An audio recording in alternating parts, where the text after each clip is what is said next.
Do you want it? And this is for those. Yeah, I know we've been having a little bit of issue with the YouTube channel, but I think we've solved it now. So oh, you want the surprise? Okay, okay. Let's do it like this. Woo! Bang! Boop! Bing! Boom! Good morning to you. What's up? Yeah, you good? You yeah, what happened? Caroline, how are you doing this morning? Pleasant morning to you. Well, I woke up this morning and I was wondering what am I going to wear this morning? Uh-huh. I was wondering that. What am I going to wear? What am I going to wear? What am I going to wear this morning? And I got a jeans. So I'm like, okay, jeans. After wearing what they say soft pants all week long, got a pair of jeans. I say, okay, fine, do jeans. And then I saw this orange polo shirt. So I said, okay, fine, jeans and the orange because orange is one of Real FM colors. So I'm like, okay, fine. But when I kind of put on the orange, it kind of felt empty. Yeah, it felt empty. So I'm like, nah, Jay, you can't do that. So I'm like, okay, da. I was about to take off the orange and then, no, Andre, no, you can't take out the orange. You have to stay with the orange. So I'm like, what do I do?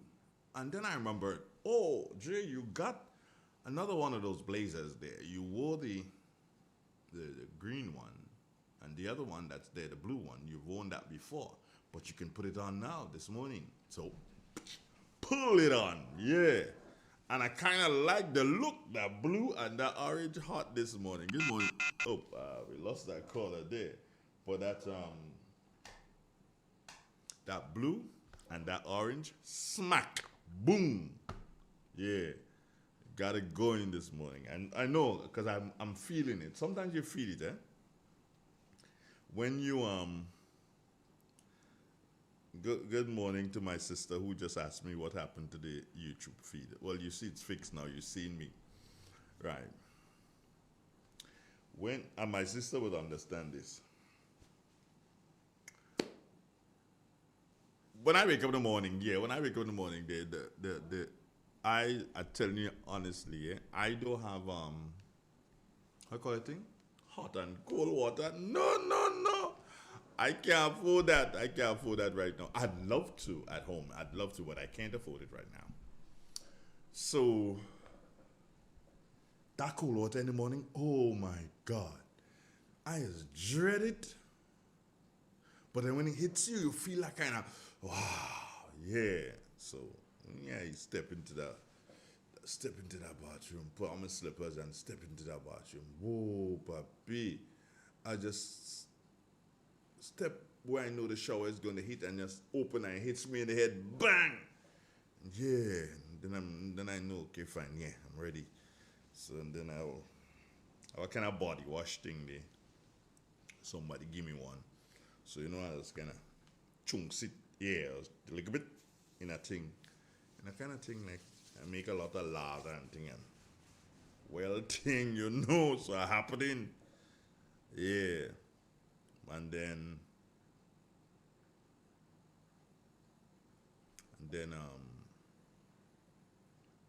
put on thing,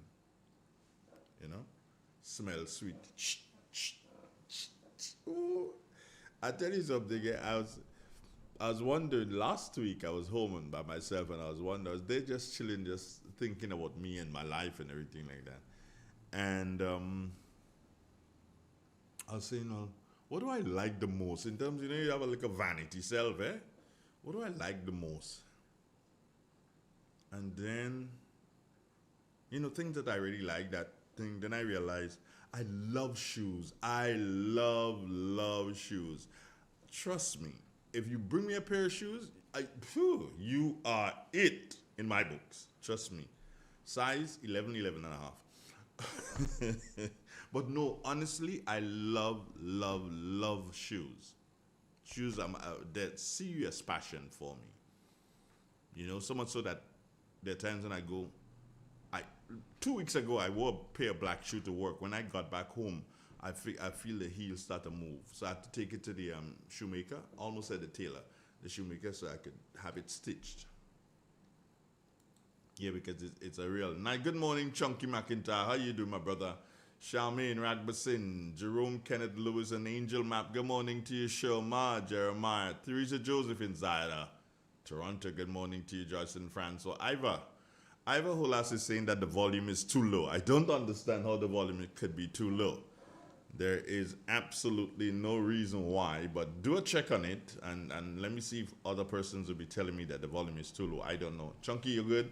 Errol Bonaparte and Carla Gabriel.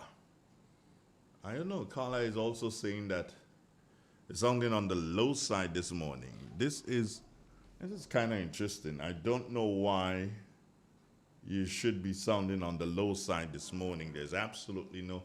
Let me just do a double check here on something and see what gives in relation to the volume. There shouldn't be a problem in relation to the volume. I don't know.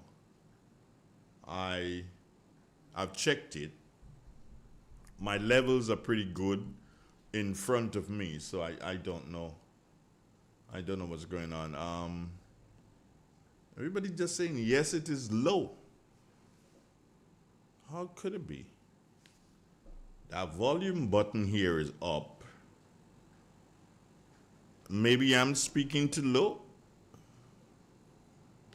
Cynthia Bartholomew is saying her volume is good in Baltimore. Let's see what I can do here again, if I can defy logics. I don't know. Maybe I'm speaking too low. Charmaine Ragbasin, Theresa Joseph, it's very low. I don't know.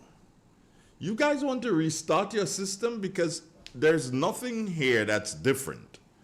As a matter of fact, I've put up all the volumes possible. I've put up all the volumes possible. So I don't understand when you say it's too low. I really and truly can't. There's nothing that's telling me that the volume is too low. There's nothing. Everything here is up. Up and running, up and bouncing, and I don't know. Is there anything else I can do? I don't know. Because I really and truly... Oh, I was telling you about my two things that I love. Yeah, well, you heard shoes. You're going to hear the next one in a minute. Let me just see what I can do here, okay? If there's anything else I can do. You may, and I'm saying this to Joseph Bartholomew. Let me take, he's calling, so let me hear what he is saying. Joe, good morning. How you doing? You're very low. You're very low down here. No. These are the people who Joe, the people who are telling me that I'm low. These are the people who are listening on the YouTube channel. Yeah, but you listen to me, Joe. Listen to what I'm saying. The people who are telling me that I'm low, these are the people who are listening to me and viewing on the YouTube channel. You listen to terrestrial radio. I know you good. Okay. All right? Okay then. Okay. Take care, my brother. One love. Okay. All right, Joe. Good. Okay. Right. So, okay. So the folks on the YouTube, here's what we're going to do.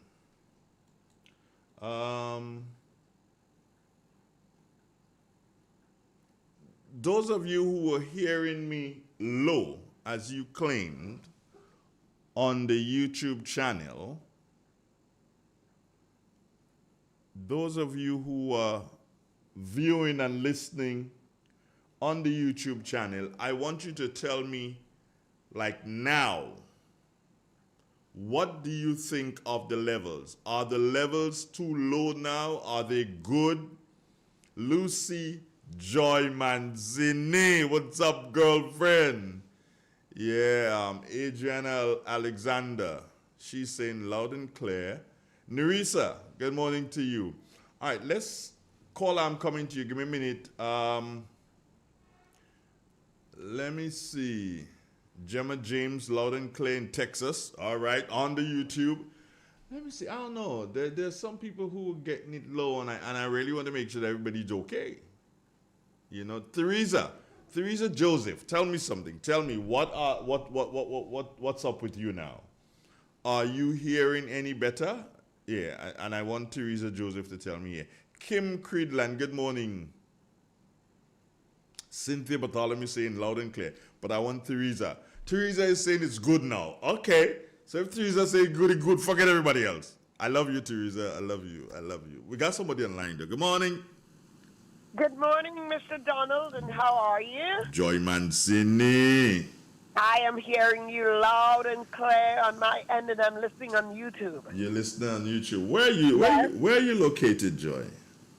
I'm actually in St. David's right now. In Taba?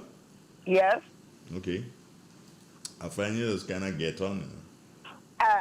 Man, let me tell you something. If I knew we were going to see each other, man, I'm loaded. You lie. No. Don't do that, man. Come on. Come on. Don't behave like that, Joy. I am not. Damn. Joy.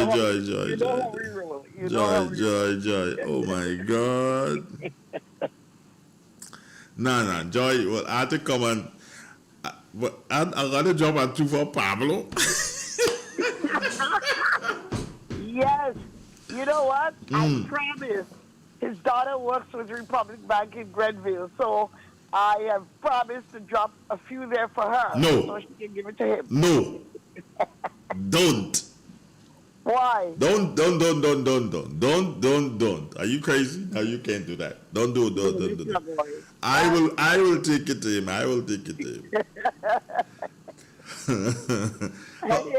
Good morning. So how's your husband?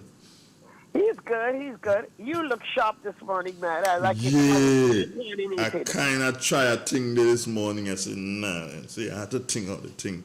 Sometimes, you know. Sometimes you have to pull out the stops. You know what I'm saying? Yeah. Mm-hmm. How's mom? Yeah. She's good. Mm-hmm. She's still looking forward to see you, mister. Tell her, don't worry. Tell her son-in-law will come look for her, yeah? I'm going to tell her that. Mm-hmm. And I'm going to give her some time. I'm going to tell her you will be coming before Christmas. If you want that stuff, you gotta, Dre, if you want that thing, you got to come. I will try my best. Honestly, John, I'll try my best. Right. Looking forward. You know what? Since I'm on the line with you, you know, I had some concern. I was listening to NBC News now from the U.S., and I heard some news that kind of bothered me. The news stated that once the Trump administration gets into office, there'll be mass deportation.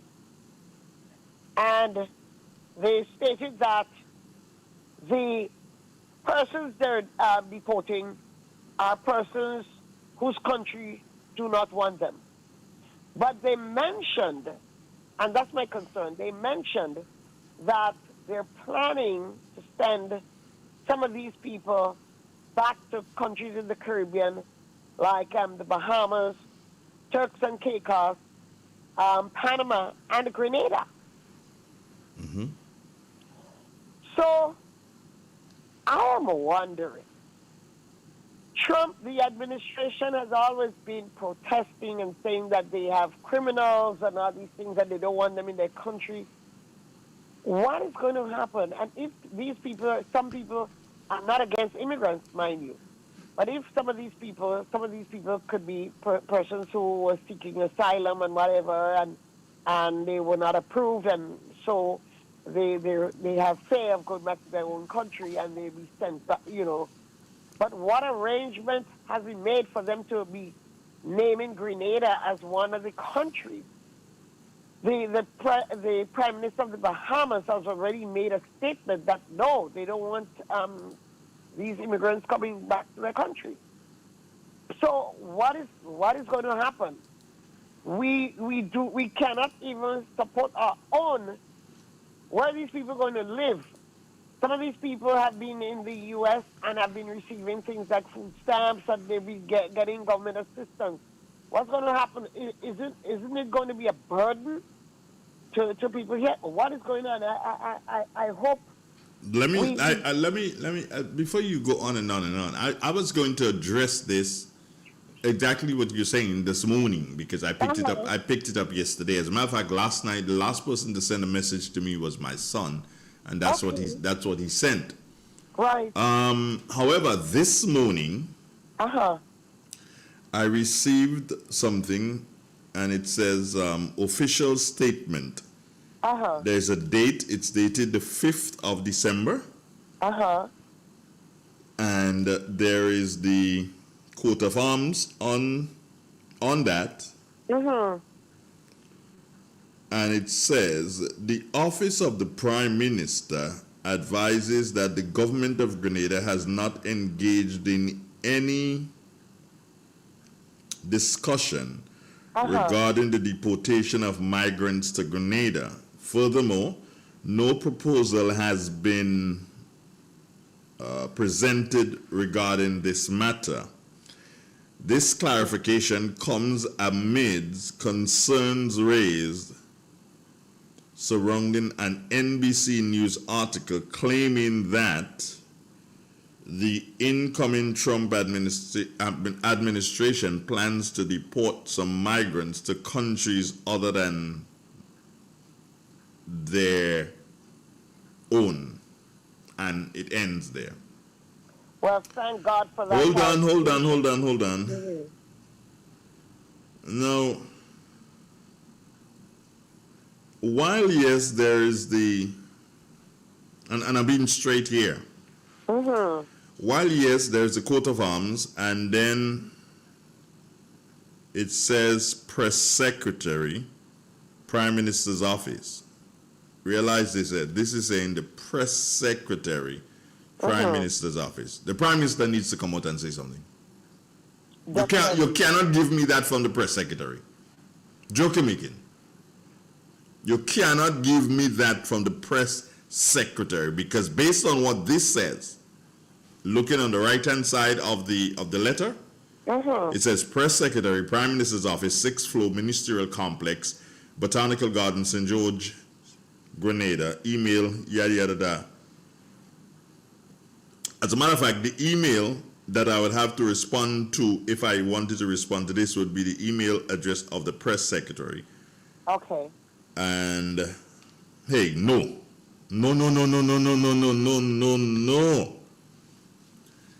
The press secretary, with all due respect, she dresses marvelously. She has a pretty face. She looks like a lovely girl.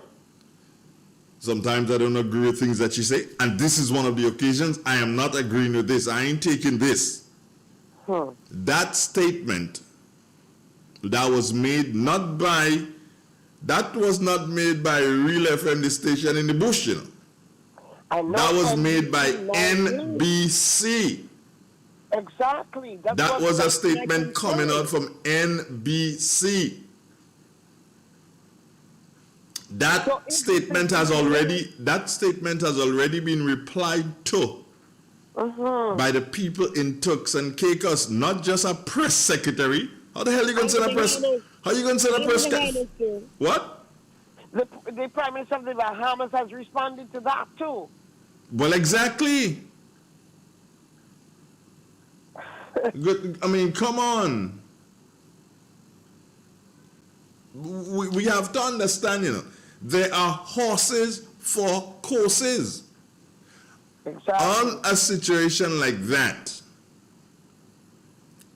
the press secretary cannot respond to this. We did not elect a press secretary to govern us. And we had to stop that stupidness. We elected the National Democratic Congress, led by Deacon Mitchell. That's who we elected. We elected all of them, and they all agreed that Deacon Mitchell shall be the Prime Minister. We did not elect a press secretary. All kudos to her. I have no problems with her. But she is not enough to send me that. That is a policy statement, you know. And policy statements cannot come from press secretaries. It has to come from a member of cabinet. Yes. Don't give me that kind of crap. I do agree. You know, there are certain people, you know, listening when they hear they say fake news. But again, somebody needs to come forward and give clarity to that. As a matter of fact, they have GIS. If this is incorrect, maybe Government Information Services. That cannot, Mancini. Yes. This thing is not a thing that can be just handled just like that. I agree. It cannot be. I am not as high up as the press secretary, but she too low to handle that. I know. I am not in her category. She higher than me. Yes. No, I'm serious about this. She is higher than I am. Yes. Do you understand? On that totem pole, she's higher than me. Right. But she's not high enough to tell me about Grenada's policies. She ain't high enough. And that has to come from cabinet. That has to be something coming from a cabinet member. Yes. Or the Prime Minister himself. Yes. Who is the head honcho in cabinet. Come on. Yes. They have to do better. Horses for courses. There are things. There are things that Miss Etienne is her name? The press secretary? Miss Etienne? Yes. There are things that she could come and say. There are a lot of things that she could come and say. But that is not one of them. That is too serious. It is. That is too serious. I know. I listened to the news and I thought to myself, oh my God. You see, I personally believe it. That you see that statement? That hit the fan too quick. Yes. So the Prime Minister, he got, how did I say it? Sideswiped by the statement. He knew that the statement was going to come. I believe that he knew it was going to come, but he did not realize it was going to come so quick. And he did not realize that people like Chucks and Caicos and so would do so and say, hey, no, that ain't happening. He didn't realize that. And now that it hit, and he realized the Grenadian people asking, but because the first thing the Grenadian people asking him, like you putting them in them Chinese house and them. But that's the first thing Grenadian people started asking him, because where are you going to put them? You're going to put them in GBSS to stay? Yep. So you must be putting them in the Chinese house, nowhere else. Or you're probably renting Silver Sands to put them. No, for real. This is what people started to ask. But again, Dre, let me tell you, we had a situation where some Haitians came to Grenada and they were sent back to their country. I ain't saying nothing. Our own CARICOM brothers, the Haitians, we send them back. But we feeling good to open our arms and welcome people from Guatemala and Honduras and they can't, and English is not their first language, eh? Lord have mercy. Mancini, go about the business. Yeah. Take care, sir. You have a blessed day and a blessed weekend, my love. You too, my love. Take care, sir. Good. All right then. Great. Bye. These people get down like if they don't understand how government works. There are things that the Prime Minister's press secretary can address. I'm not saying no. But there are things that, that in danger category at all. You mad? Good morning. Good morning, Mr. Donald. Good morning, sir. How are you doing? I am very well. I sent you something. But we've been trying and we're not seeing it. Was that? That's why I'm calling. Uh-huh. We've been searching and we're not seeing it at all. Your email address. Hold on a second here. Hold on a second here. Hold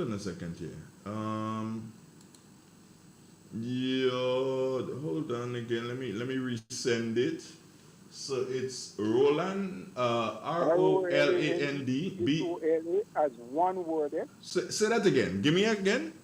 Roland Uh-huh. Bhola, but you spell it as one word. Uh-huh. Separation. Uh-huh. 6719 Yes. at Hotmail. That's correct, sir. Okay. And I am going to send it again. Thank you, sir. I'm saying, hold on. Right, it's been sent again. Good. All right? Right. We'll go check right away. Go and check right away and link me again. Okay, cool. All right, great. Somebody just sent me a message and said, Andre, be calm, it's Friday. Yeah, Friday. Thank God it's Friday. A lot of good things happening today because today is Friday. Okay, I'll be calm. Okay. But seriously, horses for courses, remember that, eh? Remember that. Government is not a Cub Scout grouping. I'm not Girl Guides or Brownies, Even Girl Guides and Rangers, Rangers. Not Rangers in the football team, Rangers and whatever. And Sea Scouts is very serious thing, Very serious thing. So I don't understand how all you're crazy. Anyway, let me see what people are saying there. Sky saying if so, Grenada would have a lot of problem with migrants. Shirley Scarrett saying good morning. Cynthia Bartholomew, what are you saying? Totally agree with you, Mr. Donald. What happened? PM afraid to address us? All you're fretting me. Okay, all right. Pedro, Jamont, good morning. How you doing? Greetings. Baby Daddy. Now, Baby Daddy has made a very, very serious statement. I'm going to read it from the screen.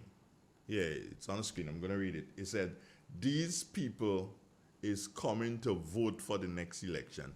Don't take that statement lightly. Because if they come in here and they're going to live here, they must live under some sort of a condition. We must regularize them so that they can find a job if they're going to come here. And by the time we do that, they can vote. Do you understand?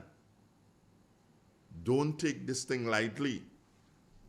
Well, as I told you, I got the letter stating, but I just didn't agree with the letter. I got the letter stating that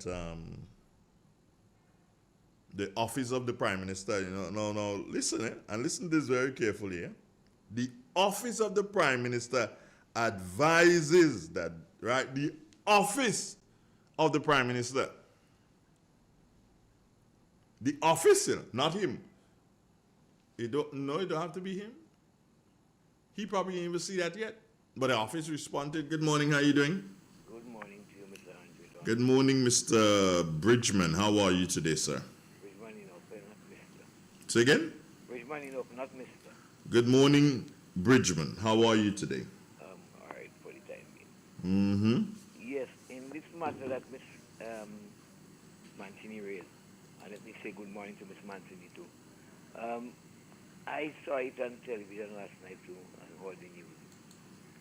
And I was sort of query, but then I heard it again at GBN this morning where the host asking some questions and that and whatnot. And I get a little bit concerned at that time. When I heard it last night, I wasn't much concerned.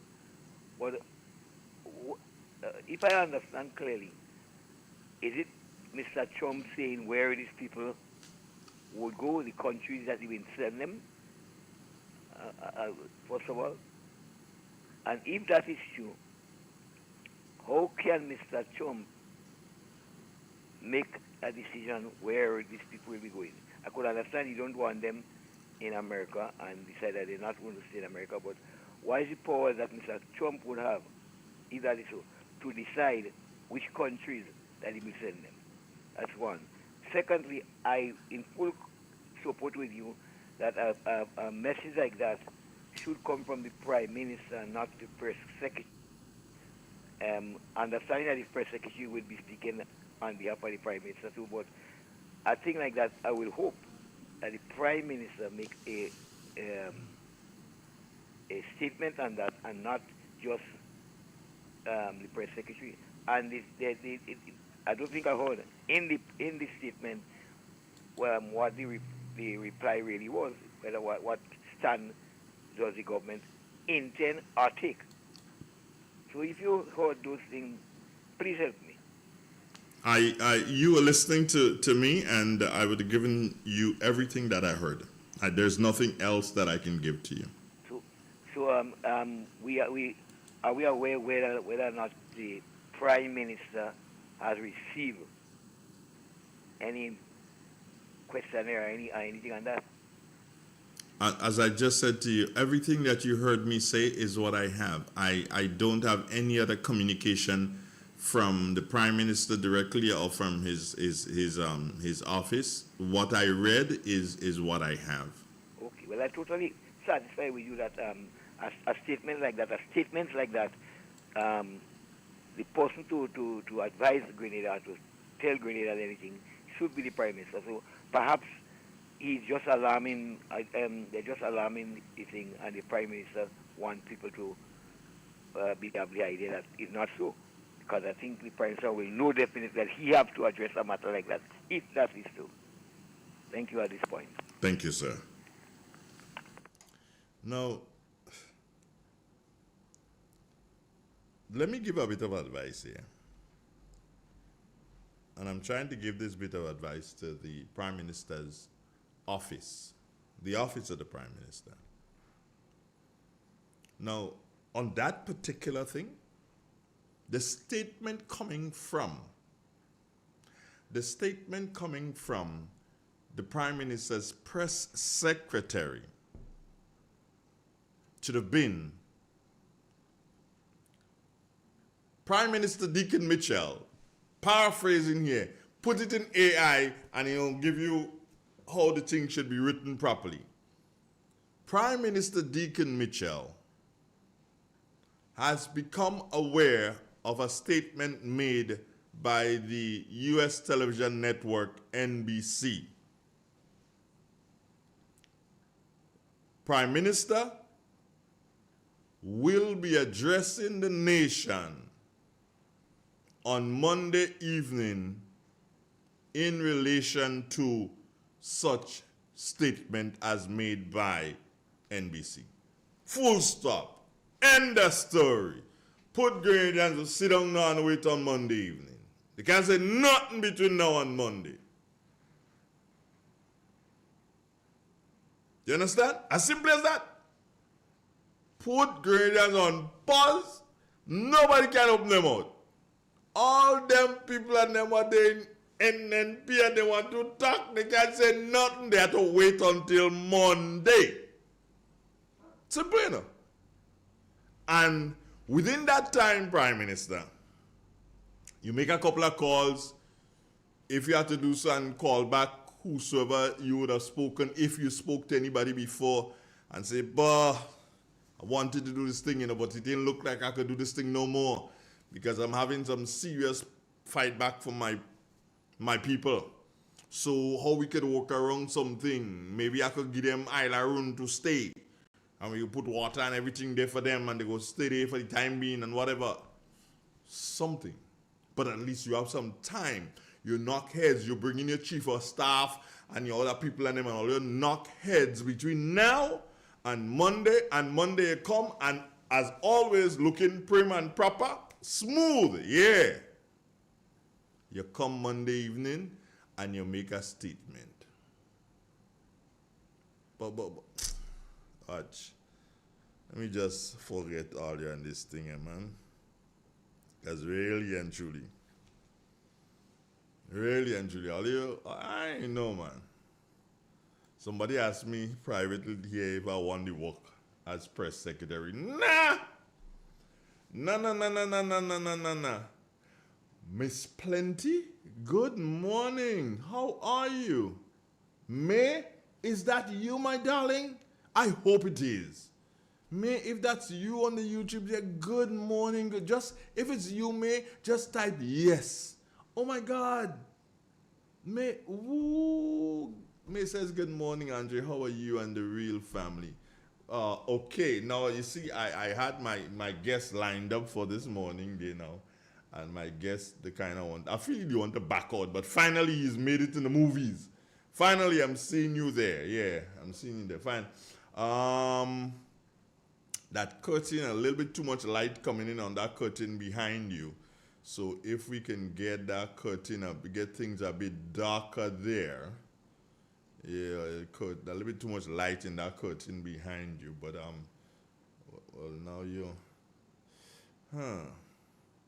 if you can you do the wall to your, there's a wall to your right. Can you let that wall be your background? A wall to your right?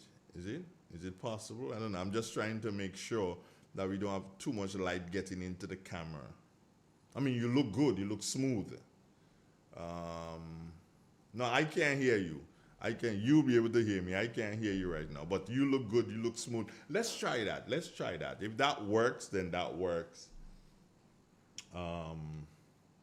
So, yeah, we're going to take a commercial break, friends. Yeah, we're going to take a commercial break. And when we come back, I have a guest for this morning. This is real. This is 91.9, 91.5, www.therealfmgrenada.com. Broadcasting from studios located Main Street Stairs inside a beautiful historical St. Patrick. Good morning, Grenada. Step inside.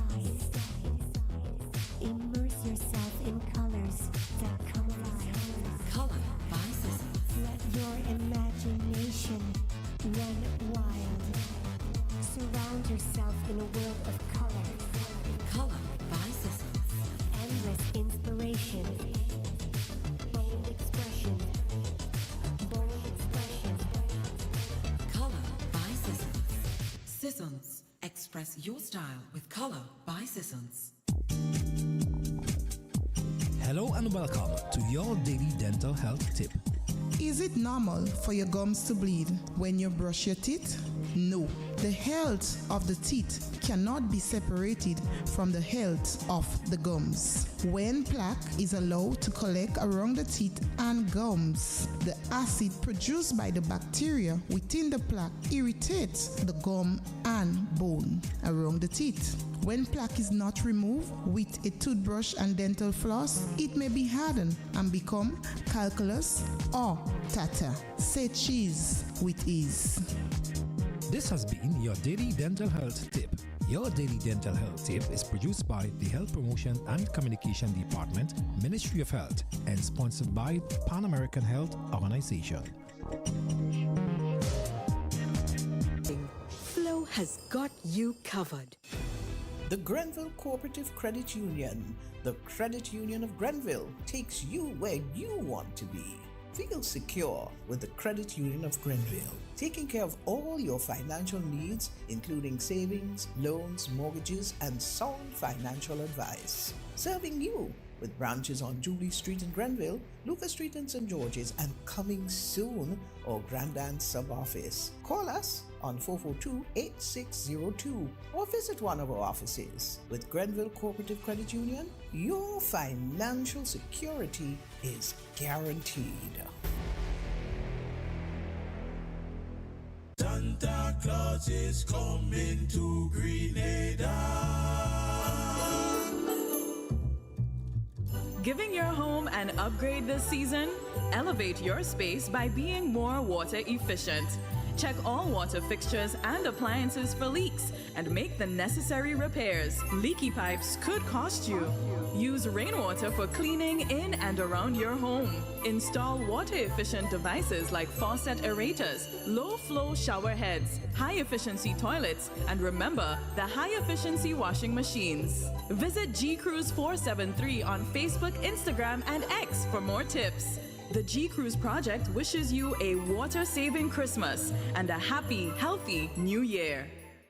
In an industry where customers expect quality, M&N Hardware Limited is a leader in locally manufactured aluminum windows, doors, roofing, and guttering. Our manufacturing division is efficient, flexible, and will always go the extra mile to surpass customer expectations. If you need security, sash, casement, or projected windows, we're able to do it. Our security and heavy-duty doors are state-of-the-art and can be customized specifically for you. Using innovative coating technologies and protective film, our roofing and guttering is weather-resistant, providing outstanding color retention for many years. Available in 24 and 26 gauge and a variety of color options. We are the leading company, a family that is proving to customers they can have their dream products. M&N Hardware Limited. Foundation to roof, let's build together. In Grenada, we supply fertilizers, herbicides, seedlings and nursery supplies, diesel water pumps, walk-behind tillers, organic and environmentally friendly agricultural inputs. We're serving you from 2 locations at Birch Grove and booth 34 at the Vendors Market in Grenville. Cost-effective agricultural solutions for all your needs. Visit Gittins Home and Garden Center for the best in everything agriculture. Call us on 409-2175 or 438-4337. Gittins Home and Garden Center, from your farm to your backyard. Step inside. Immerse yourself in colors that come alive. Color by Sissons. Let your imagination run wild. Surround yourself in a world of color. Color by Sissons. Endless inspiration. Bold expression. Bold expression. Color by Sissons. Sissons. Express your style with Color by Sissons. Hello and welcome to your daily dental health tip. Limit sugary and acidic foods. Sugar is used by the bacteria in your mouth to produce acid, which can erode the enamel of your teeth, causing cavities. Acidic foods and drinks, such as sodas, can also erode the enamel. Limit snacking to meal times and always be mindful of the amount you're eating for overall good health. Water is the best beverage for overall health, including oral health. Drinking water after every meal can help wash out some of the negative effects of sticky and acidic foods in between brushing. Mouthwash can also be used after eating if unable to brush. Brushing should not be done directly after eating. Say cheese with ease. This has been your daily dental health tip. Your daily dental health tip is produced by the Health Promotion and Communication Department, Ministry of Health, and sponsored by Pan American Health Organization. Here's a fun fact. In just 29 seconds, you can say goodbye to paper bills forever. Seriously, in 29 seconds. That's less time than this ad. Head over to discoverflow.co or visit us in-store and update your contact information now. By October 1st, your bills will be digital, easy to access, secure, and hassle-free. So what are you waiting for? This ad still has 2 seconds left, and you could have already gone paperless.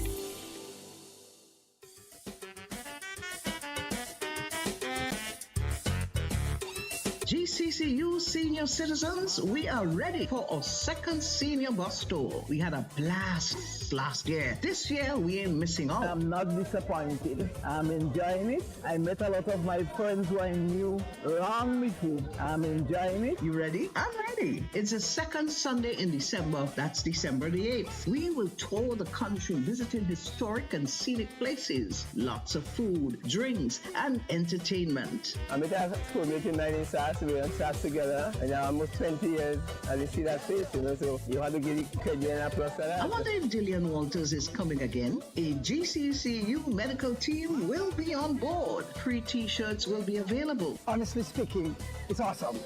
I tell you what, activities like these, especially today, it brings a sense of emotion to me. The tour will start from the GCCU head office on Jubilee Street in Grenville from 9:30 a.m. Contact or visit any of our offices to register. Call 442-8602. Get ready, seniors, for the big Grenville Cooperative Credit Union Seniors Bus Tour. Remember the date, December the 8th. Time to put some smoke in your kitchen, oh girl. My God, Jeffrey, wake up.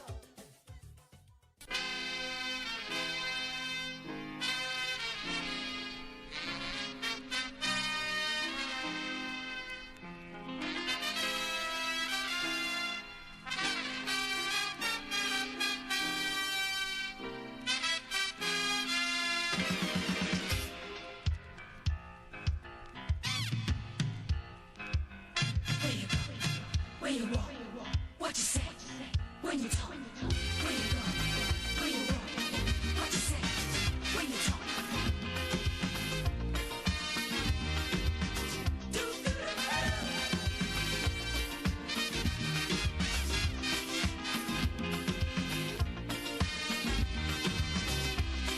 It's a hungry world out there, with everybody scrambling to get a share. Wolves in sheep clothing, both of prey waiting to swoop down on you, and there's no telling what they'll do. You gotta be careful. You gotta be careful.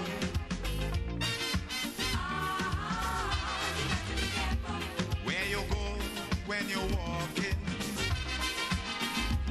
what you say when you're talking, you gotta be careful. You gotta be careful, careful.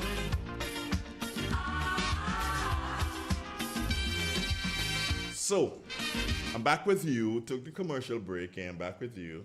We ain't wasted much time at all, and because, you know, we have our guests and everything like that. So, it's about time for us to say good morning to our guest. Let's see if we can pull him up. And hold on, Andre, not yet. Take your time, Andre. Take your time and dance. And if you can dance, you can dance fast. So, yeah. Ah, there he is. Woo! You're telling me about what's guiding her, boy? Let me take this opportunity and say, Roland Bowler, good morning to you. How are you doing? Good morning, Mr. Andre Donald. Good morning to your staff, the friends and family of Relay FM, all your listeners. And I'm doing fantastic. As a friend of mine would say, I'm doing extraordinarily well. I like that word, extraordinary. Extraordinarily. I was about to give you one and say that you can use the word fantabulous. Yeah. Or you could have used hotastic. Those are two words that I made. Hotastic. Hotastic. This one is a new one to my ear. I made those words. I made them because I'm waiting on Chambers to put them in the dictionary, because I have the meanings and everything to them. Don't worry. By that time, I'll share the money with you. Don't worry. But not that easy, you know. You need to find quite a few more words. So what you figure? Do you know, Andre, by the way, how you refer to the author of a dictionary? But he's an author? Yeah, but there's a special way in which they refer to them, you know. Check that out. He's a lexicographer. Hold on. I mean, come on. No, I'm not making that. I didn't say you're making it up. It's just that, you can drop this big one on me. A lexicographer. Yeah, because in other words, a dictionary is referred to as a lexicograph. I got you. Now, Mr. Bowler, the amount of times I've interviewed you already and spoken to you, they're great. But I never really get into the meat of an interview without asking you about your wife. How is she?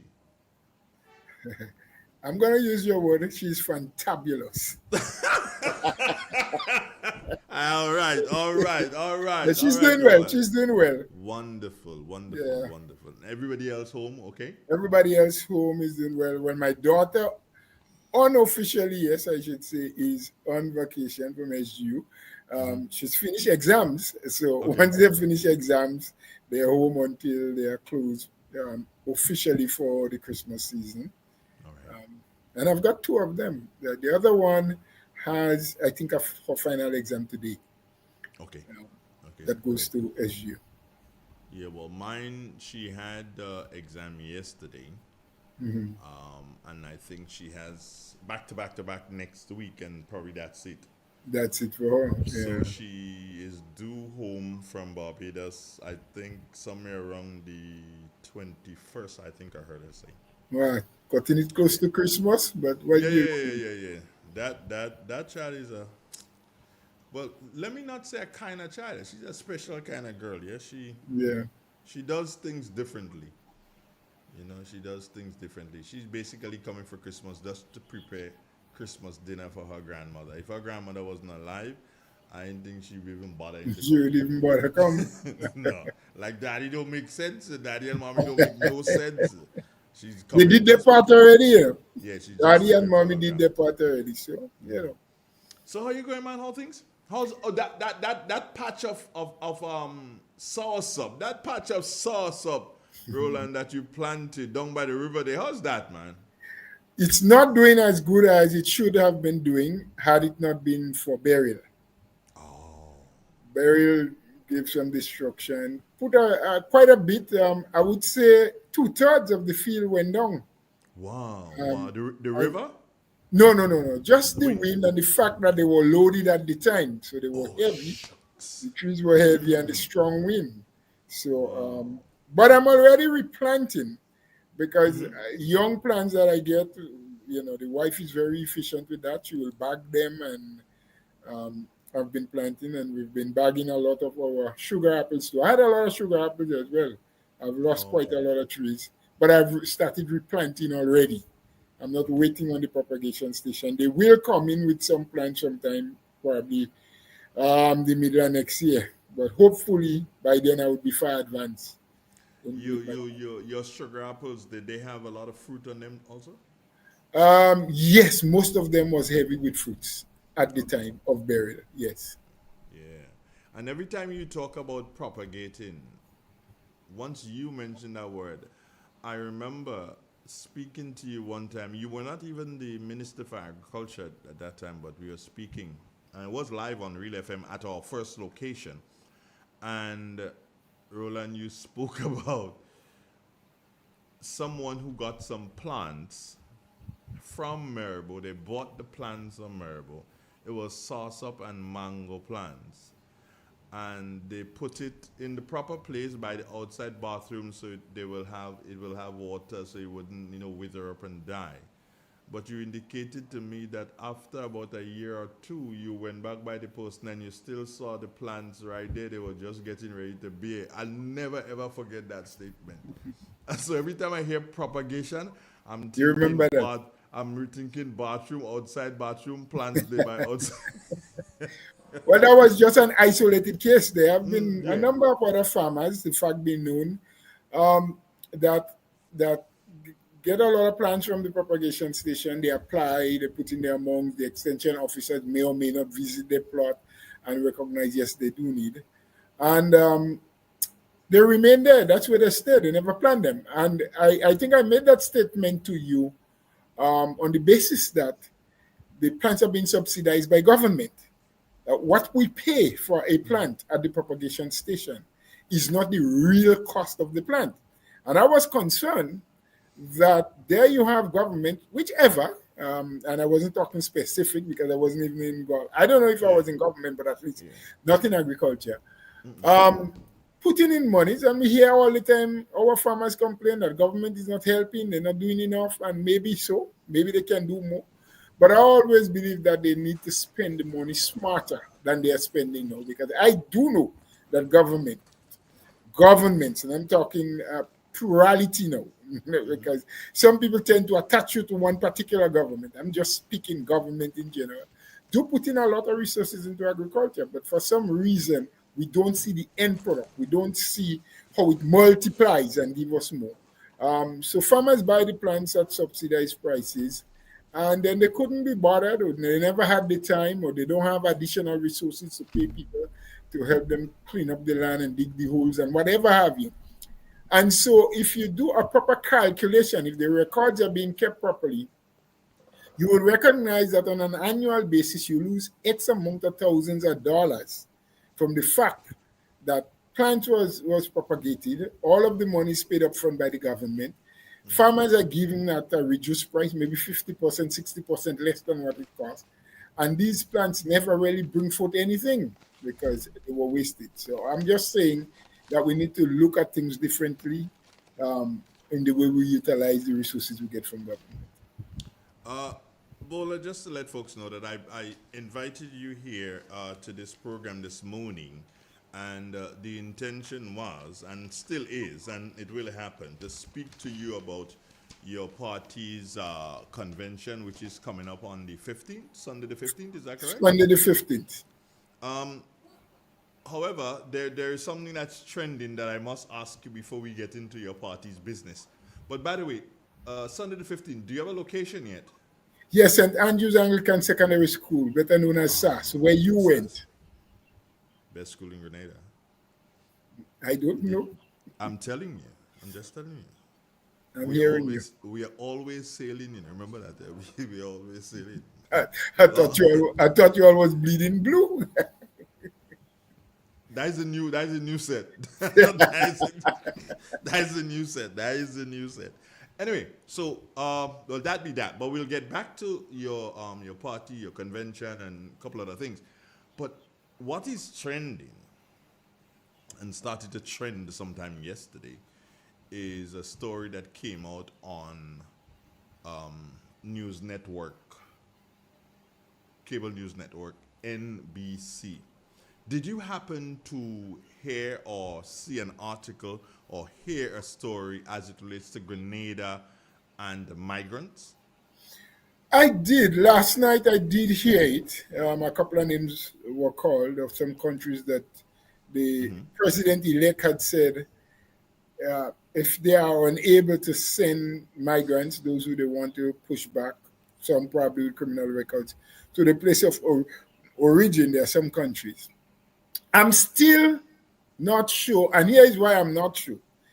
Because either the announcer could not pronounce Grenada properly or meant Granada, because that's what I heard. And so I did not make much of it yet. I said, let me listen still, let me wait.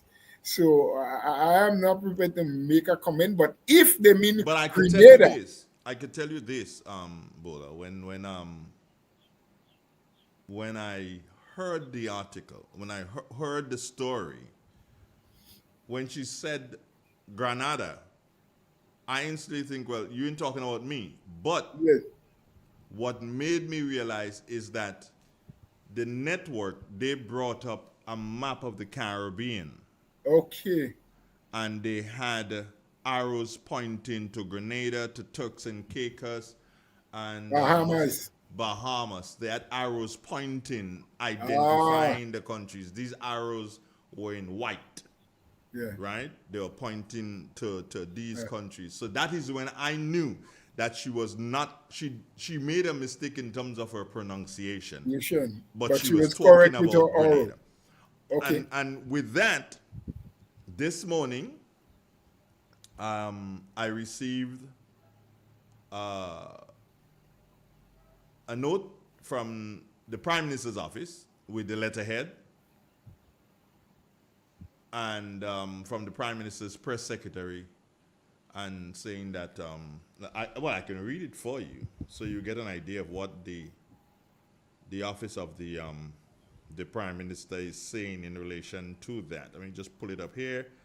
And it says, the Office of the Prime Minister advises that the government of Grenada has not engaged in any discussion regarding the deportation of migrants to Grenada. Furthermore, no proposal has been presented regarding this matter.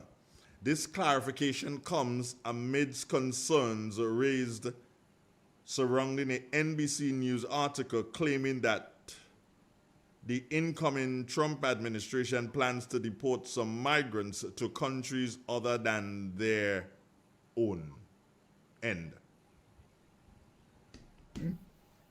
That came from the office of the Prime Minister. Just when I joined this morning, I heard you advising what probably should have been said instead of that statement.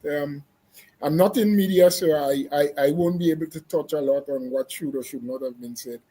But from what is being said there, what you read, it gives one now the impression that we are not aware, meaning our authorities, about this deal. So let's hope that that's the truth, and that at some later date, our Prime Minister will give greater clarity on the issue, so as to settle the minds of those of us who are a little bit unsettled with that kind of news.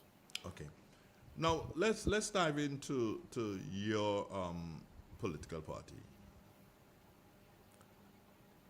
Elections 2022, you suffered a defeat. You came from having all seats in Parliament, 15, to losing 9 out of the 15. Yeah. You lost 9 out of the 15. Devastating, but not devastating enough to shatter your party. You knew that you had to pull things together. And then while you were pulling things together, you did lose another one of your MPs, but you still kept trugging along and pulling things together.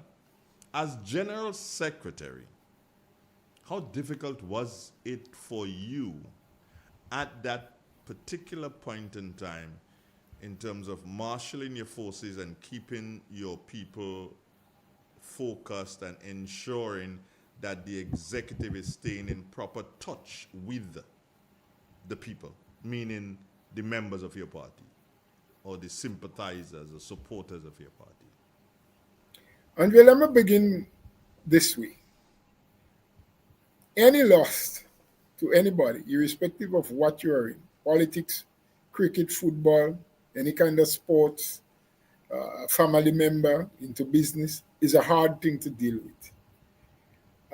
But politics in particular, because you're dealing with humans who sometimes are very fickle. They gravitate towards certain things for varying reasons. Mm-hmm.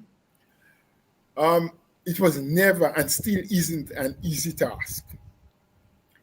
You had people whom you expected, people at the hem, whom you expected to shoulder the weight of the loss, who just gave up, who just told you, well, I'm just not in the mood.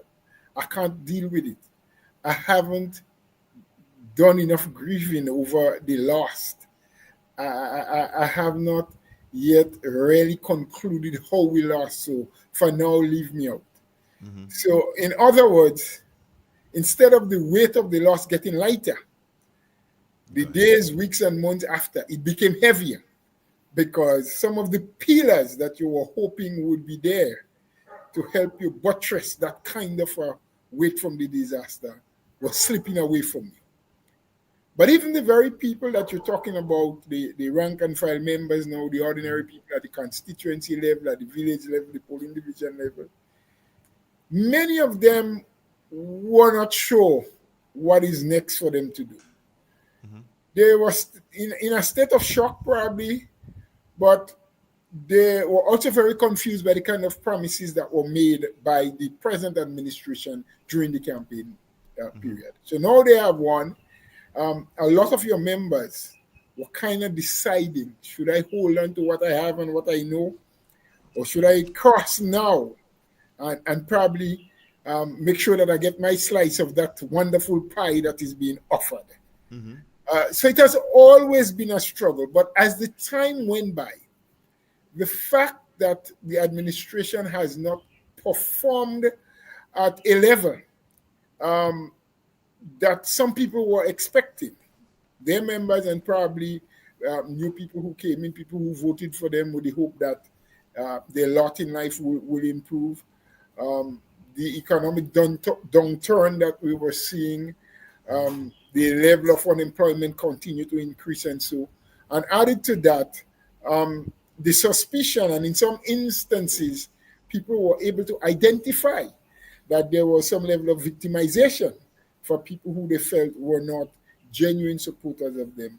I think caused people to lose hope and some credibility in them, and many of them started coming back home and recognizing that NNP, despite we have lost, is really the place where they should be. So it is becoming a bit easier now than in the earlier days, but it was a real tough struggle to keep it going. You just said two words there that's kind of striking. Back home. So are you telling me that that there are people who would have left your ranks and supported the other party? Is that what you're saying? Well, I'm not sure if they left, but there are evidence to suggest that some people who traditionally would have voted NNP voted NDC in the last election. In fact, some people have spoken not directly to me, but to several other persons that are closely associated with our party, to say that they did vote NDC because NDC promised to pay the pension, meaning the last series of pension, because NNP has always been paying pension, and NNP was prepared to pay the last bit that was negotiated. However, there were some issues they wanted to clarify, and didn't start paying that portion before the election. But the NDC said flat out, we will pay the pension. No, nothing attached to it. They said we will pay. And there were some people who said, look, yes, I did vote them because I wanted to get my pension. I felt they would have paid it. There were some younger folks, the youths, they were captivated, and many of them mentioned too that they felt that NNP did well and did good for them, getting them into the Imani and so, but many of them has been there for quite a number of years, up to 5 and 6 years in some instances. And it appeared to them that the issue of getting a permanent position in the public service, so to speak, may be very far away in coming. And we had the political leader then, and now Prime Minister of the NDC, saying, not Prime Minister of the NDC, but Prime Minister of the country, let me correct myself immediately, saying, that contract work was illegal and that, with the stroke of a pen, you would become permanent. So some went for that. But added to that, Andre, if you look at the core support of both parties, both the NDC and the NNP, who have core support, people are always there. The NNP has a bit more core support than the NDC.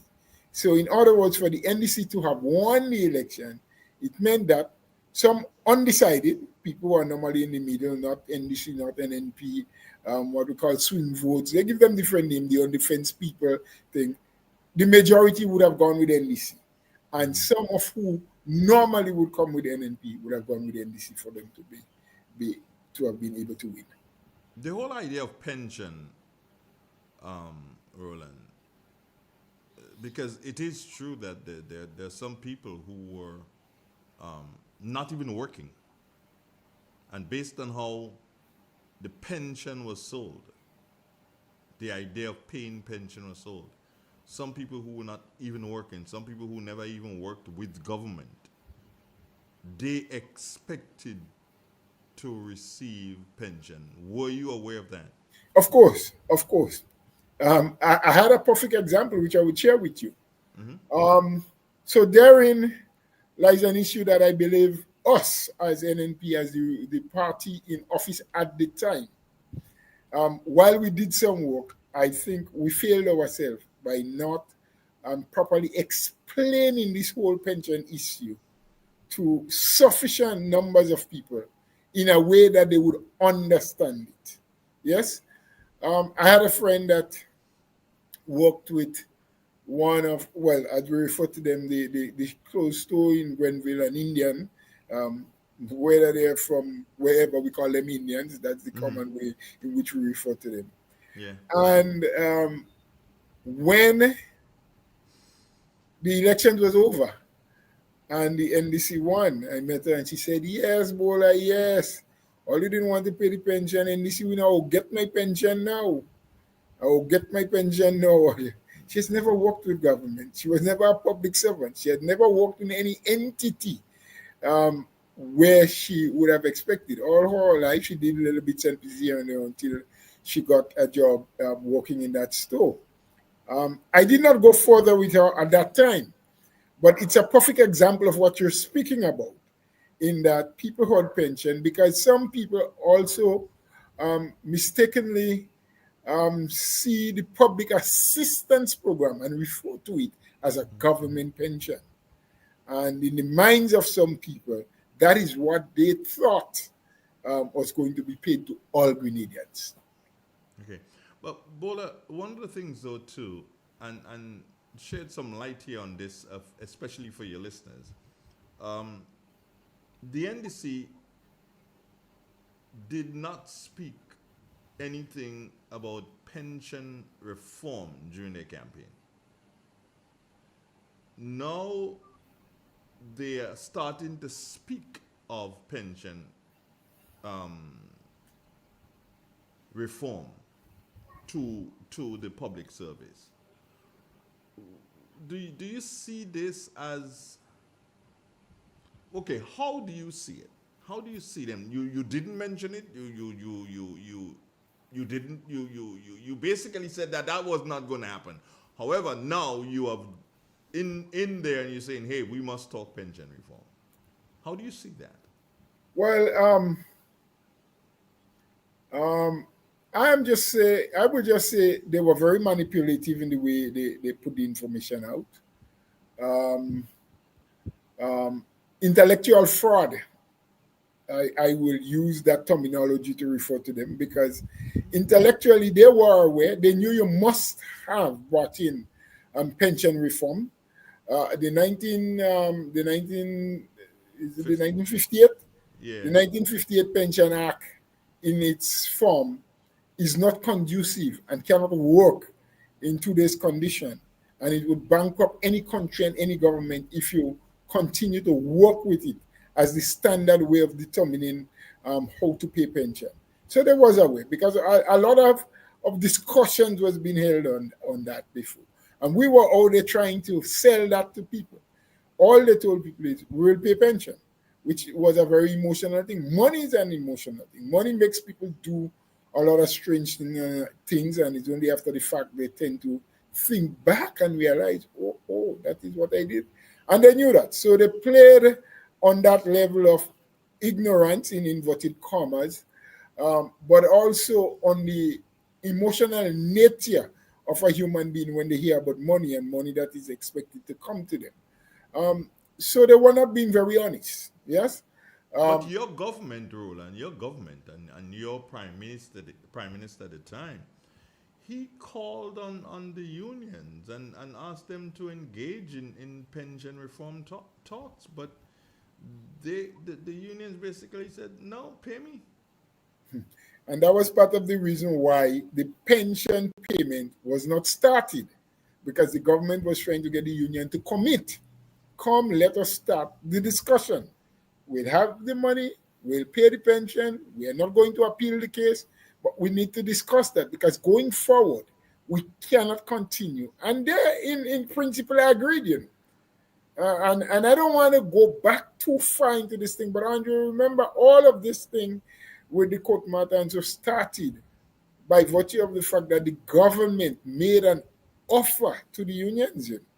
Remember that government said, look, when the PRG disbanded the 1958 Pension Act and decided not to use it again as a measure or a means of paying pension, they introduced the NIS. They took whatever the Provident Funds had and so on. They introduced the NIS, which in itself is a pension scheme that government had put in place, but meant to be, and is still, a contributory pension, as they call it, where both the employer and the employee contribute to the pension scheme.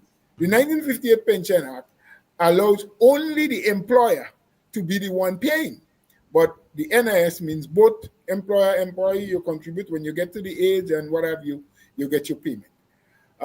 Government said, look, we recognize that the way in which the NIS pension is being calculated, some people could be in a disadvantageous position. And while we cannot embrace fully the 1958 Pension Act to go back paying public servants' pension, what we can do is allow the NIS to give whatever you are qualified to get upon retirement. And as government, we would subsidize it up to 75%. Yes, I think it's 75% of what your salary was going to be. Yes? So if Andre Donald worked and then the NIS say, oh, upon retirement, this is what you would receive. 40% of what your employable amount was over the last 5 years is what you receive from the NIS pension. Government will then step in and say, okay, Andre, you're getting 40% from the NIS. We are now going to give you 35% of what your last salary would be. So in other words, combined, the NIS plus government will bring you up to 75% of what. So you were working for $1,000 a month. Between NIS and what government will give you, you will now have $750 as your pension. You were working for $2,000, you will now have $1,500. 75% of what you're working. So that is where it all started. And in principle, the unions did agree and felt, well, that is reasonable. And then they said, we need to speak to our members. And then they came back and said, yes, we'll accept that, but we need a gratuity. Now, what's a gratuity? A gratuity is part of your pension, but it's an upfront payment that you get. So if you get 20,000, you get 30,000. Over the next couple of years that you live and you get your pension, you will get a reduced pension. The government then said, well, look, most times you get that, but we are not in a position now financially to pay a gratuity upfront, because the gratuity will come to quite a couple of millions of dollars, because these people getting $20,000 and $30,000 and $40,000 upfront and then the pension. So let us do it this way. We accept that people need a little money. We can't make that kind of thing, but maybe 2-3% upfront, and then they get 96, 97, 95% of the pension after. And that was the sticking point. And then from there, somehow, other issues happened, and it went to court. And the court made a judgment. So, in other words, I'm saying to you, it was the NNP who saw the need for an increase in what people was receiving, and it led to where we ended up. So is it correct to suggest that all the money that were paid and the people who got 150,000, 160,000, I know a friend of mine's in St. David's, I haven't heard from her for a long time, but since she get the money I need from her again, 160,000 she got as thing, was that, that wasn't pension. What was it, gratuity, was it? Yes. That would have been the gratuity. And so after that, every month, they're supposed to receive. To pay it back. Well, it's a very technical way in which they do it. Yes? Mm-hmm.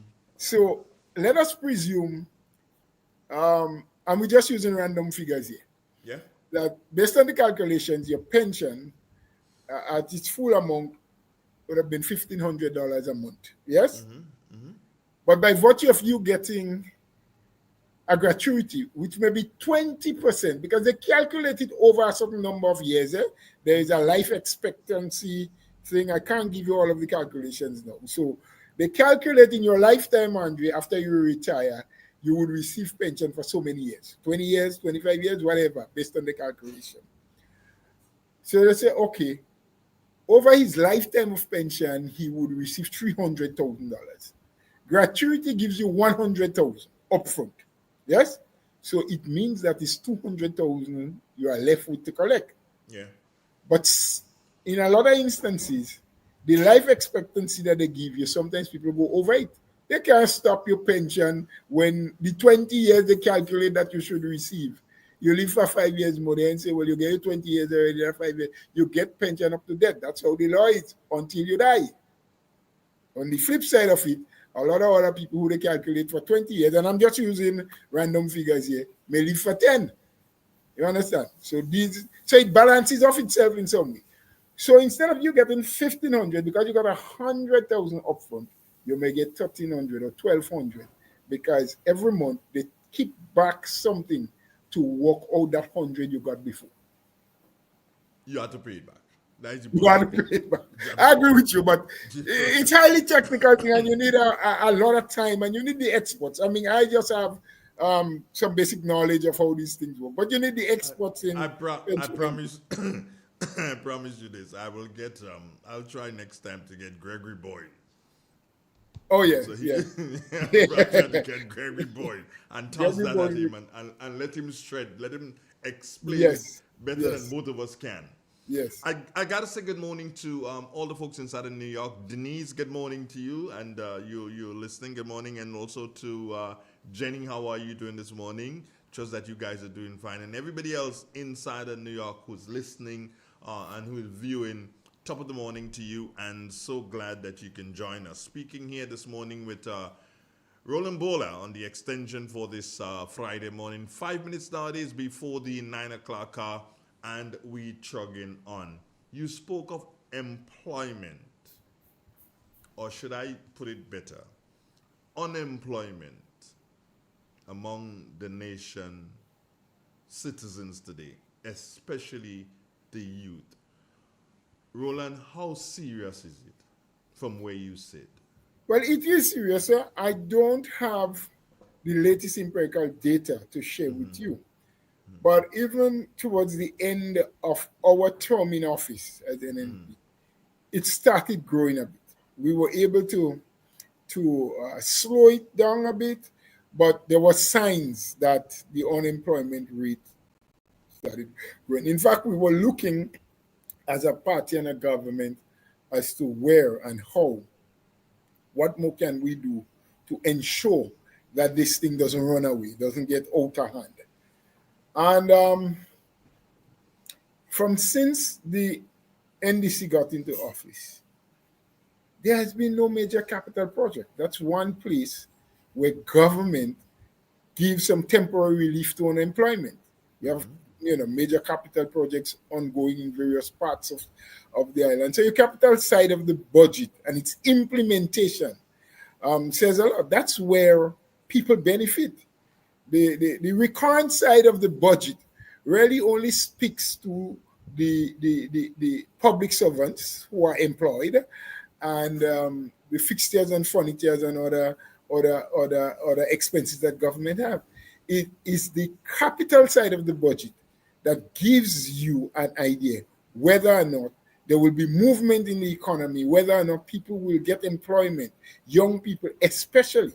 The Imani and all of the other programs that they had through the Ministry of Youth, while they were not permanent places and permanent employment, the training and other things that was happening, the Empower program and different programs, brought a bit of stipend and release some of the social pressures from these young people.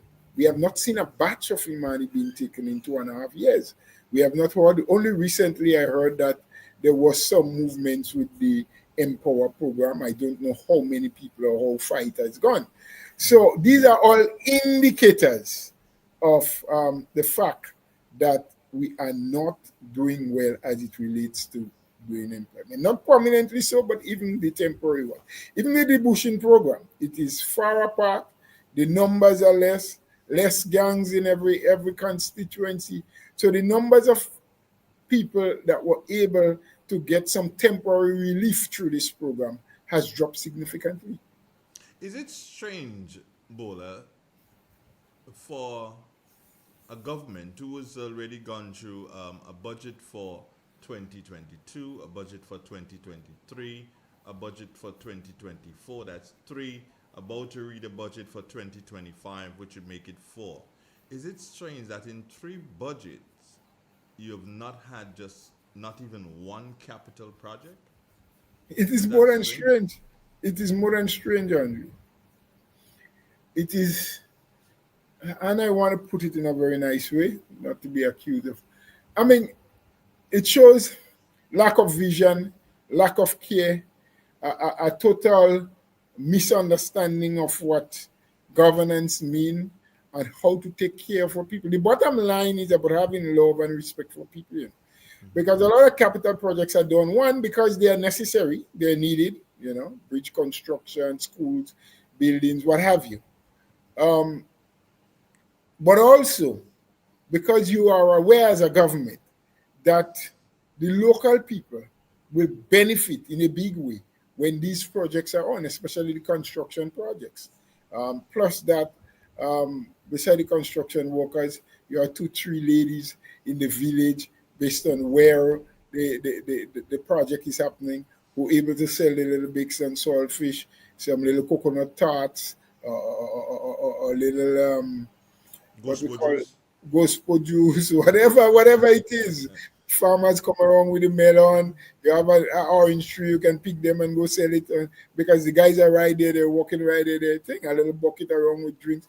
I mean, varying things happen, you multiply. And so it is always necessary to be able to do that for the benefit of your people. And when that is not happening, one has to be concerned. When we look at housing, Roland, your administration fought a lot for housing in Grenada. So much so that, and I say unprecedented because you had something like 3 different Chinese housing projects going on at the same time. Correct me. One in St. David's, one in Victoria, one in St. Patrick's. So it's 4, and one in Carriacou. They're all basically going on at about the same time. Unprecedented. The houses were finished. The delivery of the houses started in Carriacou. Elections came around, so the delivery was slowed down. Your administration was hammered by the Congress for not delivering to the people houses from the Chinese. What you got from the Chinese, you just had them. As a matter of fact, even yesterday I was listening to Jenny Salmon's program, and there, the political leader then of the NDC, Deacon Mitchell, there he was saying that, hey, you have security officers guarding empty buildings, and you need to give out, and the NNP has failed and they've not given out the houses. Now it's 2022, so 23 into 24, we're going into 25. We're like two and a quarter years or so. We're going into 25 now, which will make it like 3 years. And the distribution of the houses has not taken place. Where does that put the Deacon Mitchell administration? Because this is something that he campaigned on, that you weren't doing, your party was not doing, your administration was not doing. You had the houses there and you were doing nothing. And where does that put the Deacon Mitchell administration in your books? Well, you are just pinpointing one area, Andre, which is housing, which is important, very critical. But there are so many other things that they've said they will do that they had criticized and ostracized the NNP for. And they are now doing the exact and worse. In the first instance, Andre, let me just share that with you. As you've correctly said, the distribution of the house started. As a matter of fact, in Carriacou and Petit Martinique, people actually received the letters in their hands, official letters, telling them that they were owners. The way in which the distribution of these houses would go is that government did not do it directly, like a minister or something. We placed that responsibility in the hands of the Housing Authority, which is a parastatal organization. An organization that government has some level of control over, but they have their own board of directors, their own manager, and so forth. Because remember, they were low-income houses and meant for people of middle and lower class, people with certain middle to low income. So these houses per se were not paid for. However, remember, while the government and people of mainland China provided the houses by bringing the materials and the labor, the government of Grenada had a responsibility to provide the lands and do the infrastructural work. So the roads leading to, through, and around wherever one of the projects was being held, it was the responsibility of the government of Grenada. Bringing in the electricity, bringing in the water, bringing in telephone and internet and what have you was the responsibility of the government. So when you sign up with the housing authority and you make a deal, you, as that house owner, had a responsibility to pay the utility companies for your connection. But the government of the day had the responsibility to make sure that it is accessible right on spot. So you didn't have to wonder about how much poles you have to get for it to come in. It's there. You just pay for your connection, they connect you to your apartment, you pay them monthly, that's your responsibility. And then you work out a deal with the housing authority. What was a reasonable sum that you could pay, whether through deduction or you will come over the counter and pay on a monthly basis. Yes? So the first phase was done. But remember, it seems as though that's something that is like a plague for the NDC. Because the first phase of houses, which were in Montrush, Marquis, and Soubise, and frequented 365 houses were built and was almost up to completion during the NNP period. And the NDC of 2008 came in and inherited these houses.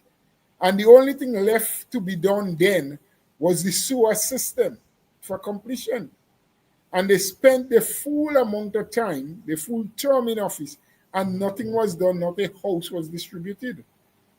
It took the NNP of 2013 to return to government, get the sewer system going, and be able to distribute the houses.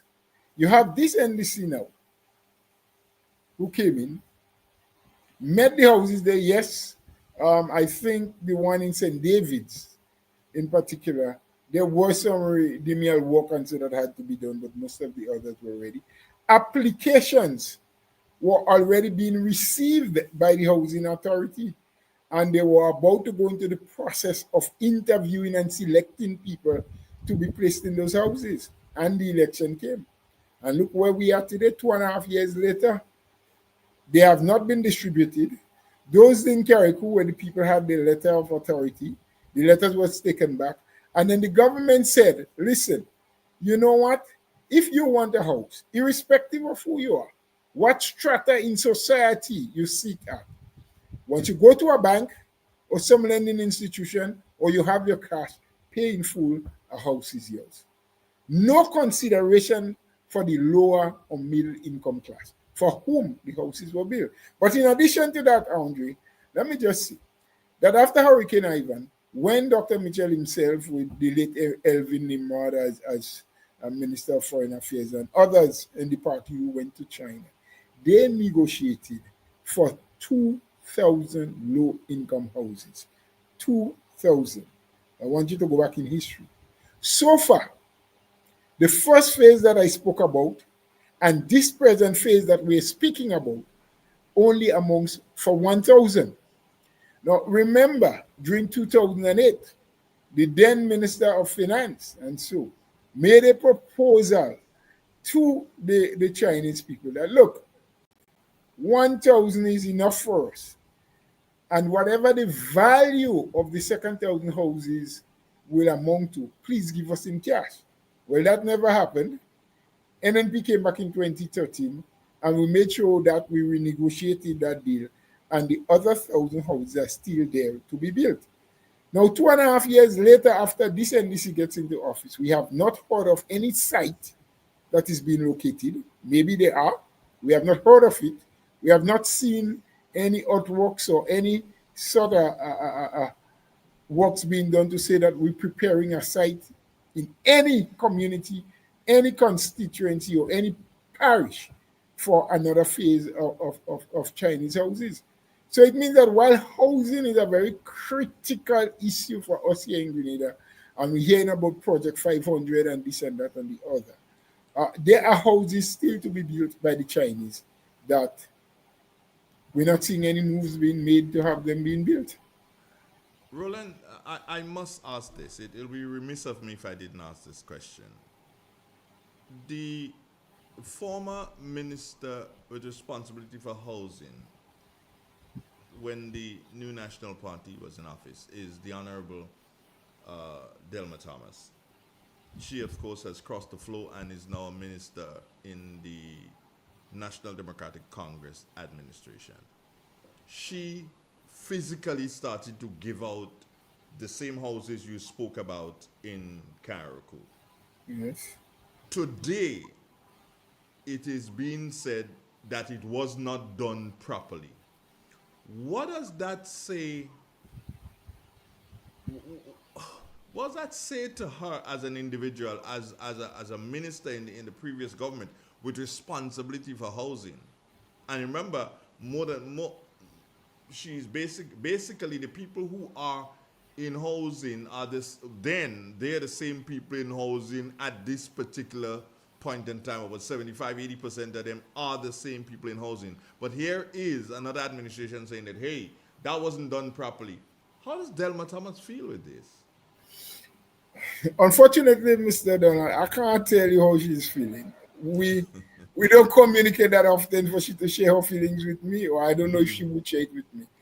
But had it been me in her place, I would not feel very comfortable with the language being used about what transpired. Something that I was part of. As a matter of fact, she was at the helm of it. And she's within the same party and the same government now that is saying it was not done properly. There were irregularities and illegalities. So it means that they are, in a way, accusing her of supervising over something that wasn't done right. So it wasn't done right, but it hurts me for her. And I'll be very honest, and people say, Andre, you hurt it for her, yes.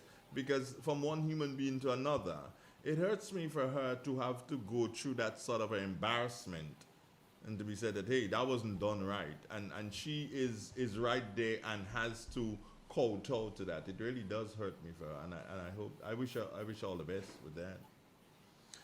It is real. It's 91.9. When it hurts you, you don't know if it's hurting her. Well, she should speak up, don't you think? She should speak up and say it's hurting. It's Real FM. It's 91.9, 91.5, www.therealfmgrenada.com. Andre Donald speaking with former Minister of Government, former opposition senator. Presently, of course, he is the General Secretary of the New National Party, who have their convention coming up on the 15th of December. So it'll be like the Christmas present given to the people of Grenada. Roland Bowler, convention is coming, but I'd say this, everybody is, who's going to be leader, who's going to be leader, who's going to be leader. I am not even going to go there, Roland. I'm going to do it like this. I'm saying, Roland, is your party, forget about who's going to be leader. How about the other executive positions? Are there people who are gearing up for these positions, i.e. the chairman of the party, deputy chairman of the party, the treasurer, the general sec, if they're going to remove you, you never know. Are there people who are gearing up for this, or people just concerned about leadership? Well, there's an overarching concern or interest, I should say, probably, about leadership. However, though, there's enough people who are vying for the other positions, people who are expressing interest in other positions, people who are not interested in being leader of the party at all. So yes, to your question, there are people putting up their names or saying I have an interest in being chairperson. I would like to vie for that position or so. But it all comes down to the day, Andre. How about you? Are you going back for general secretary? If the people vote me back, I'll accept the position. I am answering the question that you're asking me. You just do not like the way in which I'm answering. Well, you know that. The fact is, I'm telling you, that it's, I think it's working up to about 18 years now since I've been General Secretary of this party. Is it 18? Yeah, 2008. Somebody will do the maths. Maybe my math isn't correct, from 2008. And I've never campaigned for the position, not once. And I'm not campaigning again. But if I'm nominated on the floor, I'll accept. If I'm voted in, I'll do the work. If I'm not, I will still be an NNP and do everything I can to help my party. Is it a difficult job, General Secretary? It's sometimes become very difficult, but I like it because it gives me an opportunity to interact with a lot of people, to get new ideas, to hear how people think, to be sometimes accused of not doing my job properly. And so it all is a nice melting pot of different things. So it could get very difficult. And if you are a person who, as we sometimes say in local terms, for want of a better terminology, who is very thin-skinned, don't get into it. As a matter of fact, don't get into politics at all. Because people tell you a lot of things sometimes that hurts a bit. But, I ride over it with a smile. I sometimes give it a deeper thought later on. Sometimes I recognize where they come from and why they would have made that assessment. And so I learn. It has been a real learning process for me over the years of being in the position as General Secretary. Okay, good. It's real. It's 91.9. Bowler, I would love to, at this particular point in time, take a commercial break. And I promise you, my friend, I will be right back with a couple more, I dare say, challenging questions for you on the second round. Stay with us. This is real. This is 91.9, 91.5. www.therealfmgrenada.com. Broadcasting from studios located Main Street Satyrs here in beautiful, historical St. Patrick. In an industry where customers expect quality, M&N Hardware Limited is a leader in locally manufactured aluminum windows, doors, roofing, and guttering. Our manufacturing division is efficient, flexible, and will always go the extra mile to surpass customer expectations. If you need security, sash, casement, or projected windows, we're able to do it. Our security and heavy-duty doors are state-of-the-art and can be customized specifically for you. Using innovative coating technologies and protective film, our roofing and guttering is weather-resistant, providing outstanding color retention for many years. Available in 24 and 26 gauge and a variety of color options. We are the leading company, a family that is proving to customers they can have their dream products. M&N Hardware Limited. Foundation to roof, let's build together. Hello and welcome to your daily dental health tip. Brushing at least twice a day with toothpaste that has fluoride, which helps make your teeth strong, is a great start. The most important time of day to brush is at night before bed. Brush in a circular motion and take your time. You should brush for 2 minutes. Do not neglect your tongue. Flossing every day helps get rid of tiny bits of food stuck between your teeth where the toothbrush can't reach. And don't forget to visit the dentist for checkups. They can catch any problem early and help keep your teeth healthy. Follow these easy steps to keep your teeth cavity free. Say cheese with ease. This has been your daily dental health tip. Your daily dental health tip is produced by the Health Promotion and Communication Department, Ministry of Health, and sponsored by Pan American Health Organization. The Grenville Cooperative Credit Union, the credit union of Grenville, takes you where you want to be. Feel secure with the Credit Union of Grenville, taking care of all your financial needs, including savings, loans, mortgages, and sound financial advice. Serving you with branches on Jubilee Street in Grenville, Lucas Street in St. George's, and coming soon, our Grandstand sub-office. Call us on 442-8602 or visit one of our offices. With Grenville Cooperative Credit Union, your financial security is guaranteed.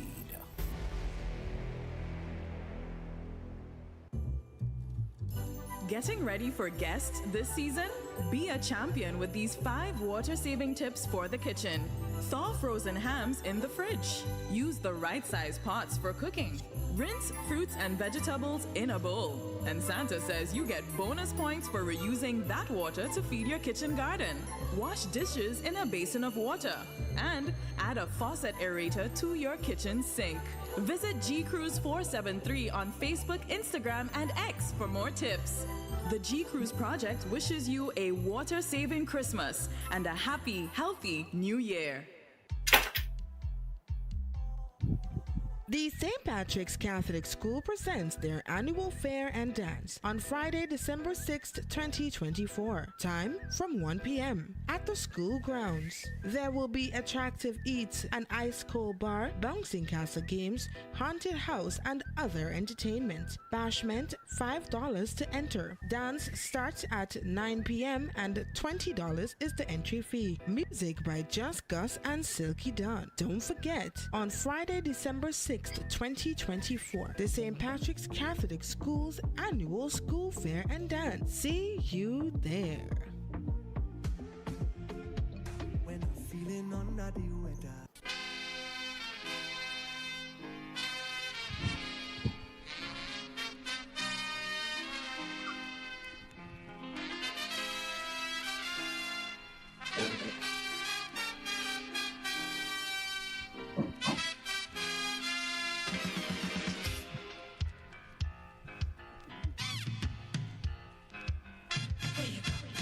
Where you walk, what you say, when you talk, where you go, where you walk, what you say, when you talk. It is real. It's 91.9, 91.5, www.drealfmgrenada.com. Broadcasting from studios located Main Street Satyrs inside a beautiful historical St. Patrick. Andrew Donald speaking with Roland Bowler this morning. Well, Roland, I know, you there with me still. I'm not as tech savvy as I'm supposed to be. I should be, but I'm not as tech savvy that I'm supposed to be. But I have something that I want to play a portion of it for you. And then I would ask you a couple of questions on it. Are you game? Is that okay with you, sir? Yes, sir. All right, good. You are in control. Yes, so let's start. I'm going to be playing it from my phone. So let's start it here. This convention will go anyway. Yeah. It is very unpredictable because you have a lot of silent voters in this convention. You have people close to Kit, and you still don't want him. Yeah. But they dare not let people know the intention for the convention. You understand? Yeah. They want to suffer with it. So even we, our delegate counts, cannot be 100% certain because on the last, they could change delegates. Yeah, they could change. That is another threat. You understand? That is another threat, yeah. Yes, because we have an idea, see the idea, who they targeted for constituency. We have an idea. But they're so frightened. They don't mind gerrymandering in every constituency. Yeah. But Kate already says she not taking part. She don't handpick nobody. Yolan says she don't handpick nobody. St. David said they don't handpick nobody. Karen don't handpick nobody. Yeah. Tom don't handpick nobody. And what make it bad? Gabriel say he don't handpick nobody. Well, you have the numbers you need then. You understand? In areas where they don't handpick nobody, we could get over 60-70%. Yeah. Where they do handpick it. But in areas where they handpick it, like St. Patrick's East and West, Miss Waljan constituency, Emlyn Care constituency 94, Michelle constituency 95, and Clarice Moran constituency 96. What about Boeing St. George Southeast? This way they handpicking. But here what happened? We have there is 6 constituency where they don't handpicking. And there is 6 constituency where they handpicking. That is 12. Yeah. The 3 uncertain constituency is Boeing, is South and the North. The leadership in those constituencies is favoring Kit, Boeing, the South. But the intelligence coming out there, there's a strong possibility we can get 40% or 30% in those three constituencies. Oh, that's good. I'm giving you the numbers. Yeah. So that shows, yes, because let's look at St. Patrick's East. St. Patrick's East have only 6 polling stations, right? And we almost certain we could get, it's 2% polling station. We almost certain we will get 3.5. So that leave you with 2.5 to keep Mitchell. You will get 2.5. But very advantage for Kit is that when they selecting people for the constituency branch, it's about 5 people. He can get over 60%. So the point is that if we get 7 people in the different polling division, he's going to get 2 and 2, 4 and 1, 5. We get 5. So although we lead him by 2, this is the Patrick's East. When you take the 5, if you get the 5, it will still lead us by 3 votes. But that is not a big margin, you understand? It's not a big margin. Because you have to take into consideration the undecided and who would come on the day and the people are the silent voters. You have to sort of know which direction to go. Yeah, we should always make up for it because the three biggest constituencies is Carriacou, St. David's, and Yoran constituencies. Understand? Yeah. Yoran, they have the most delegates. St. David's a big constituency. Carriacou is a big constituency. Understand? Another big constituency is in the south. You understand? So because those big constituency favor Peter, and we can still get about 20 to 30% in the south, it gives us more than an even chance and get about 30% in one constituency. Yeah, but would keep trying to block? Would he try to block him? When we check in St. Andrew's notice, right now, based on our intelligence in the Andrew notice, only 2 or 3 people we don't know about in St. Andrew's notice. Copperhead wife, and the wife. But Copperhead wife, you can't trust her. She always says she liked Peter, but if Kit Michelle goes, she would have voted for Kit Michelle. And the day that could change. But you don't know. You know, because Copperhead and Peter is really good friends. But she come out in happy hill. Copperhead wife come out in happy. Oh, okay. Understand? Yeah. And my possible, I tell she meet Peter, you know, and say, Peter, watch. I support you, I say, Peter, no back on that. No back on that, that games. She come out in happy. Understand? So, we always be very conservative in our calculation. Very conservative. This morning, I spoke with him this morning, right? Very conservative. Before the morning, in good spirits. Hey? I spoke with him this morning, right? He's in good spirits now. I sent him some information that I got from Peter. Yeah, the upbeat? Yeah, you're beat. The upbeat because, but the point is that it's still concerned. On the last, they can come with delegates, and Kit will have his own delegates and just tell Lorena Rajan that is what he wants. Yeah, that's the problem with the delegate thing. That is the problem with the delegate, because I think he wanted the delegates to this. He could go as far. And he wanted the delegates to this 3 days before the convention. Yeah, you could tell. Roland Bowler, do I need to ask you anything, or are you just going to freelance and comment on this for me, sir? No, Mr. Donald, I'd like you to ask me what questions you wish to ask. The voice in that, the 2 voices in that, because there was nothing that says I am Joseph John or I am Peter Thomas in that.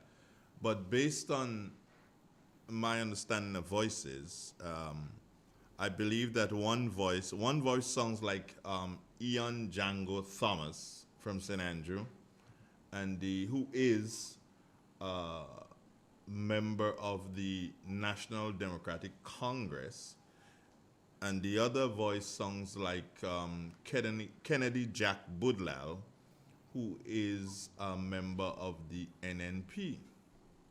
Now, the first question I'm asking, that I'm going to ask you here, is it normal for two members of different political parties to be discussing? And oh, by the way, I've been joined by your good friend Francis Pear. I've been joined by him, so I'm just going to bring him in here. So you're not seeing me. Let me make sure that folks can see. Yeah, man. And look at you have a little centerpiece there for you, man. Sticking it now. Where you going? Yeah, Right. Right. So I make it. Yeah. So is that the norm that two? I don't know. Help me here, Bowler. Help me, please. Well, let me just make a correction for you before. Kennedy Budlal is a supporter. If we believe it is his voice that is there.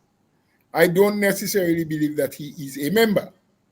Now, a member of the New National Party is someone who has applied for membership by filling out the form, have that form being acknowledged and agreed upon by another registered member of the constituency from where you are applying, and then accepted as a party member with the signature of the chairman and the general secretary. And then you would be provided with a party card. Okay. I am not at this time sure that Mr. Budlal may have a party card. But I would admit that in his utterances over the past time, he shows support for the NNP. The second one, Django Thomas, I am not sure where his loyalties are at the moment. We are not that close, so I can't say, but from what we knew, I think he was an assistant or advisor or something to the former minister, or one of the former ministers of sports. Where that is now, I don't know, because the person he was advising is no longer a minister in the cabinet. Now, Andre, you asked me if that is normal. We have to remember that politics, as they say, is a feature of conflict.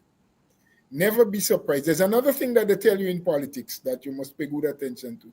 They say that in politics, there's no permanent friends or permanent enemies.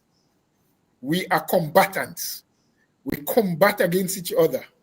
We fight for the party we believe in at a particular time. But as time goes by, allegiance can change. People can change. So you may be an allegiance to one party or pay allegiance to one party today. Tomorrow, based on what is being said to you or what may be offered to you, you may move your allegiance to another party. You said it earlier on. Honorable Delma Thomas was once the Minister of Housing with the NNP and was a, strong member with the NNP. Today, she ran on an NNP ticket and won, and today she's a member of the ruling party, which is the NDC. So it shows you that you cannot straitjacket any individual, so to speak. You have what you call party diehards. There are some people that will tell you, cut me and a bleeding green. There are others that would say, do me whatever you wish. Is yellow, I will vote for. And now, what appears to me is that you're having a third slice. You're having now a Peter David factor. And some people are putting their allegiance. While he is within NNP, it is appearing that he's building a faction. I know he's one of the people who have applied for the leadership in the upcoming convention for the NNP. Now, let me just say one more little thing before you ask again, or Mr. Pierre may want to try. The other thing I observed from the conversation that you just played there is that in the art of war, they tell you that one of the things that can help you to defeat your enemy is propaganda. If you are able to spread it sufficiently and widely enough, and you can get it to circulate among sufficient people, you can and may be able to change the thought process of some people. Dr. Goebbels, we are told in history, who was the man behind Adolf Hitler, said to Hitler, if you repeat a lie often enough to enough people, they will soon believe it is true. I also gleaned from what you just played that Mr. Boudlal may be playing a double role, pretending to be well informed, well in control, know all that's happening. And let me just let you in on one little secret, which probably I shouldn't. There you had in that tape, the man talking about, is only about 3 people in St. Andrews North. It's 3 delegates they're not sure about. I can confidentially tell you, Andre Donald, and the listening public, that the delegates for St. Andrews North have not yet been even picked. So how could Mr. Boudlal know only 3 delegates they're not sure on when the list is not yet prepared, when you have not picked the delegates as yet? I stop there.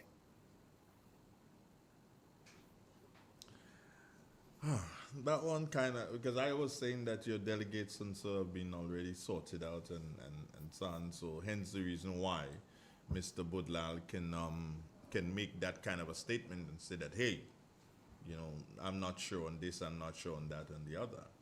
So what can you tell me about Gov then? You're the General Secretary. What can you tell me about Gov, St. John? We are going to receive delegates list, all delegates list, on the 9th of December. That's when the list will be in. So, where we are at this point, no delegate list has been submitted as yet. Okay. Well, of course, I have Francis here with me. Francis, good morning. How are you doing? Yes, good morning. Interesting. Always like to hear Mr. Bowler. He's one of the individuals, I believe, that perhaps when he, after about a year, enter in politics, I believe that I and him should have a lot of discussion. But it took almost decades before I had the opportunity to talk to him. To speak to him, okay. I thought he and Mr. Steele was individuals that I really welcome in politics. And which one, Nicholas or Simon? Nicholas Steele. Nicholas Steele, okay. And Otway Noel. Oh, you like Alexander? Yeah, I thought these individuals was very important in politics. And Mr. Bowler himself managed to escape from what is going on now, because after people listened to him for a while, they thought he was well balanced and objective. I don't like politicians with thin skin because they tend to be vindictive. So I always love to hear Mr. Bowler. Okay. And perhaps I could have sit out this one. No, and no, just no, listen you to can't. you and No, him. you can't. But listening to the clipping that I played, because you had an opportunity, what are your comments on it? And do you have a question for Bowler in relation to that? I think this is Grenada politics. There are sleeper cells. There are individuals who cannot build an organization. But over the years, there have been parasites in organization, waiting for an opportunity. It is never a symbiotic relationship. They're there waiting for opportunity. And you have parasites in beekeeping. Sometimes if your hives are weak, moth destroy it. And the NNP don't have a track record of good public relations. They have done a lot of work, but not good public relations. So, as Mr. Bowler said, in politics, no permanent friends, no permanent enemies. Only permanent alliances and opportunity. So, Bowler, would you believe that, do you think that it is possible, based on the conversation, that the persons who we think they are, do you think that Mr. Thomas is probably having some problems within his National Democratic Congress, and therefore he's seeking to align himself, because he did indicate that he spoke to Peter and gave him some information.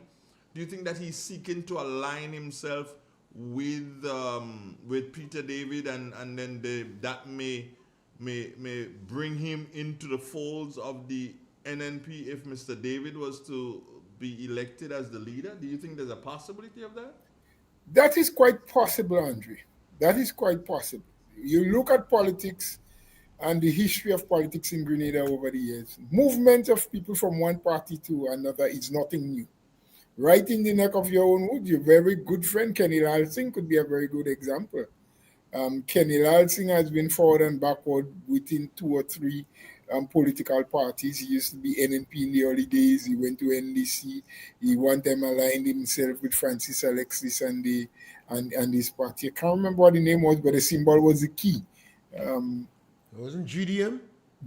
No, GDM is what joined the PLM. And then he came back to NNP, and today I really not sure even what he is today. So I mean, it's not unusual. But in addition to that recording you played, it was brought to my attention, and I got a bit of it, but not the entire thing, that maybe at a later date, or whether it was done before, but came alive after that conversation.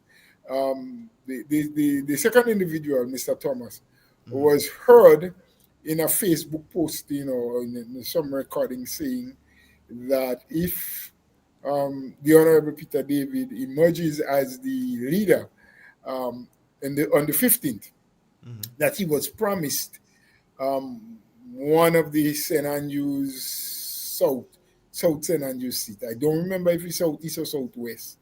And if that happens, he's quite assured that he could transfer at least 3,000 NDC followers to come with him wherever he's going. So that's further indication, or again, further make-believe. We don't know. I don't know for sure, so I can't say that these things are factual, or if it's a ploy, as Mr. Pierre said earlier on. If your foot soldiers and the people that you expect to be touching faces, visiting houses, raising babies, and, if they are weak, when they hear these kind of utterances, they then feel, well, why do I have to do what I'm doing? We already lost. But I want to say to them, have good and strong faith. The work is being done, and it's being done properly. And on the day itself, it would have an open for people to determine whoever they wishes to be the leader. And by the way, may I say that from the process that we had put in place, where there was a period for anyone who had interest in wanting to be or offer themselves for the position of political leader, had a time frame within which they had to apply, that only 2 applications was received thus far, the Honorable Peter David and the Honorable M. Pierre. Okay, only those 2. You could also, see, a lot of political pundits in the NDC perhaps look at Deacon and realize he's a political lunatic. And they must be believing that whether you win or you lose, you win.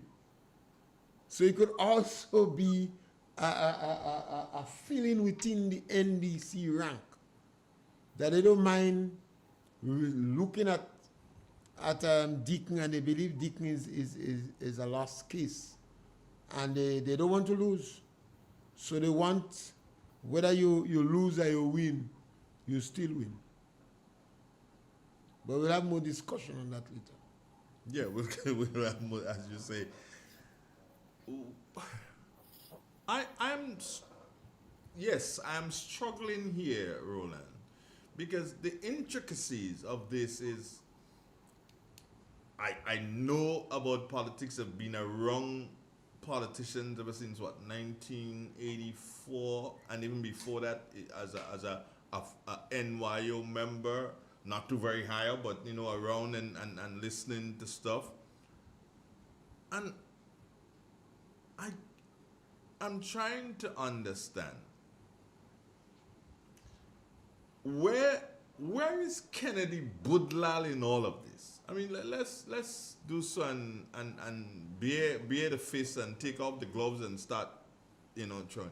Where is Kennedy Budlal in all of this? Yes, you've indicated that you don't believe that he's a card-bearing member of the party. That's cool. You've indicated that, and I'm but I did say that he's a supporter, eh? He's a supporter. So right. Where is he in all of this? Because he has said to me not too long ago, maybe about 2-3 months ago, that he is the public relations officer for Peter David. But to be heard with these people, and one can do so and say plotting and so on behind the scenes, because that is not something that he nor Django would have released. One gets the impression that somebody else got their hands on it and decided, okay, fine, I'm gonna throw this out there. Straight up, you are the general secretary of the party. Do you and the party trust Kennedy Budlal? Let me tell you something, Andre. There's also a saying in politics that it is not for priest and pope, but for men of steel. There are sometimes some difficult decisions that has to be made politically. And I think that's one of the reasons why Dr. Mitchell had become such a successful politician in Grenada. Because he takes hard decisions, knowing that he will get criticism, he will get pushback, he will get fight back. But if it is well planned and it is well meaning, it has benefit for the people, he will go ahead and do it. There are some of us who are much more timid, that we hold back. We don't take the jump because we're not sure we're going to make it across the bridge if we jump. Kennedy Budlal is one of the individuals who also shifts and turns and moves. He's not settled. He's not like a planted tree. Within an organization, outside of the organization, he moves all the time.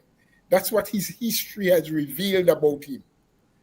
And so you ask, where is he? I can't tell you directly what he stands for or where he is. If he tells you that or told you that he is the public relations person for Peter David, he may well be so, because we have to remember that very early, Peter was one of the very first persons after the general election that said, having listened to Dr. Mitchell, and he is saying that he's no longer going to offer up himself for the position as political leader whenever the party has another convention, he is putting himself forward. He's declaring. And he wrote, maybe a year and a half ago, if my memory serves me right, or could be a little more, to the executive of the party, expressing interest in the position and letting his intent be known. So he may have well put together a little team of whom Kennedy Budlal may have been a member of. And so he has been given that position to push the narrative and to push to help Peter to ascend himself to the top.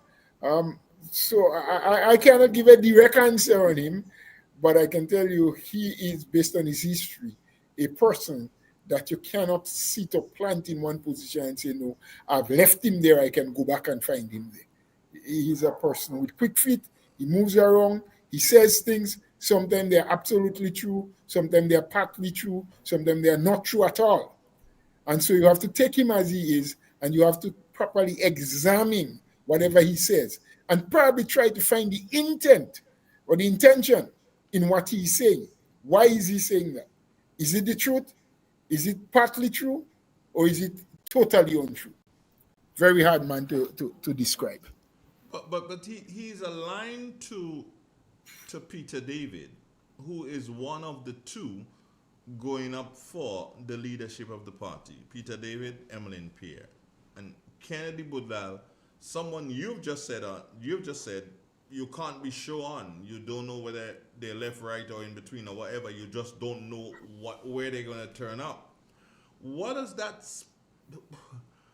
He being aligned to Peter, how do you...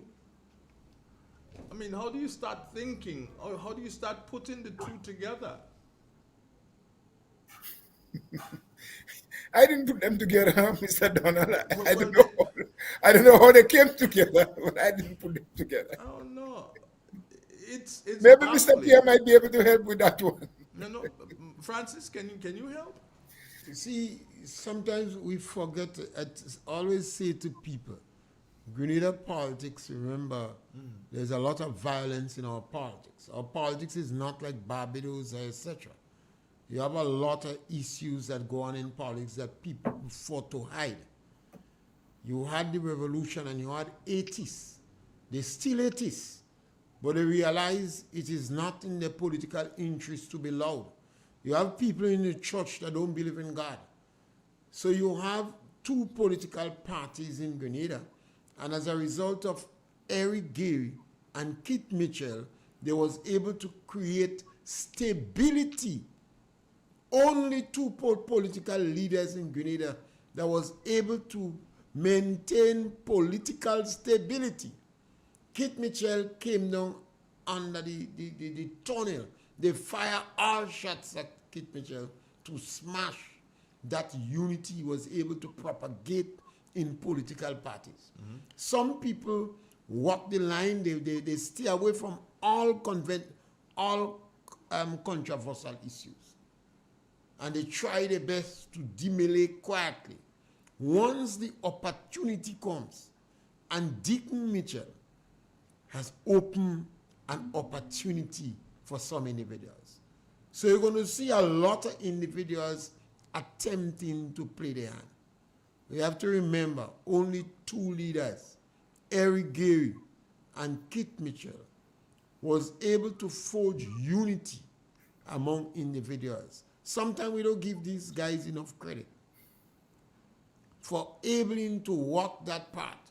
And both of these individuals was more democratic than any other political leader in Grenada. Irrespective of the criticism, these two leaders was less corrupt than any other politician in Grenada. But they received the most criticism. And I was saying the last time, one had only a school living, and one had a PhD. So it's not about the level of education you have. You have good men, and you have some bad people. And this is one of the realities that's playing out in Grenada. And we have been very lucky to have a Gary, and then to have a Keith Mitchell that come in after conflicts and able to carry a party for 30 odd years in unity. And they withstand a barrage of criticism. And Keith Mitchell hardly ever respond to personal criticism. And he had a good man with him too, Gregory Boy, a solid man who are always like to, they make this statement, is like water on duck back. He no personal criticism, and some of those criticism affected him, his family, his economy. And yet, they was able to forge unity. We had Miss Modest.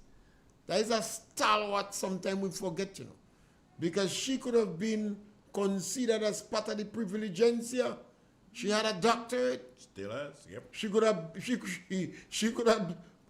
be promoted in the classism, but she remained humble and stick within the party. And they was able to forge relationship.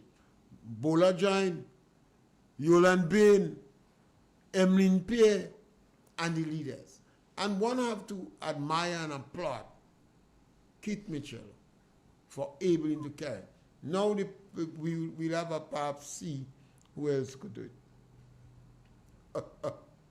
Bowler, you respond to Francis, or are you cool with that? No, Francis, he always analyzes in his own style, I must say. But, you know, he does pretty good with analyzing things. And of course, yes, there's still some very strong people in NNP who wants to continue to forge that path of unity and togetherness, and not only just build the party, but the country by extension. And on the 15th, whoever it is that emerges as the winner, we do hope that they will continue along those parts, yes, there may be some changes in the style and the way in which they do it, because it may be a different individual, but of course, not moving away from the core principles of what the party stand for. It is 3, it's 91.9. The time has now moved on to 6 minutes, and that is before the 10 o'clock hour. Bowler, I didn't ask you. How long have you got with us again? Yeah, well, that's what I was going to ask you. How soon would you release me? I have things that I must do. So let's take a few minutes again, if you can. Okay, I can give you. We have to break for news. So what we'll do is that when we break for news, then that will be your wrap up. You can then go. Myself and Michael can sit here, and then we can chat. But I must ask you before you go. Again, still with Kennedy Butler, it seemed like he's trending by us this morning. He has indicated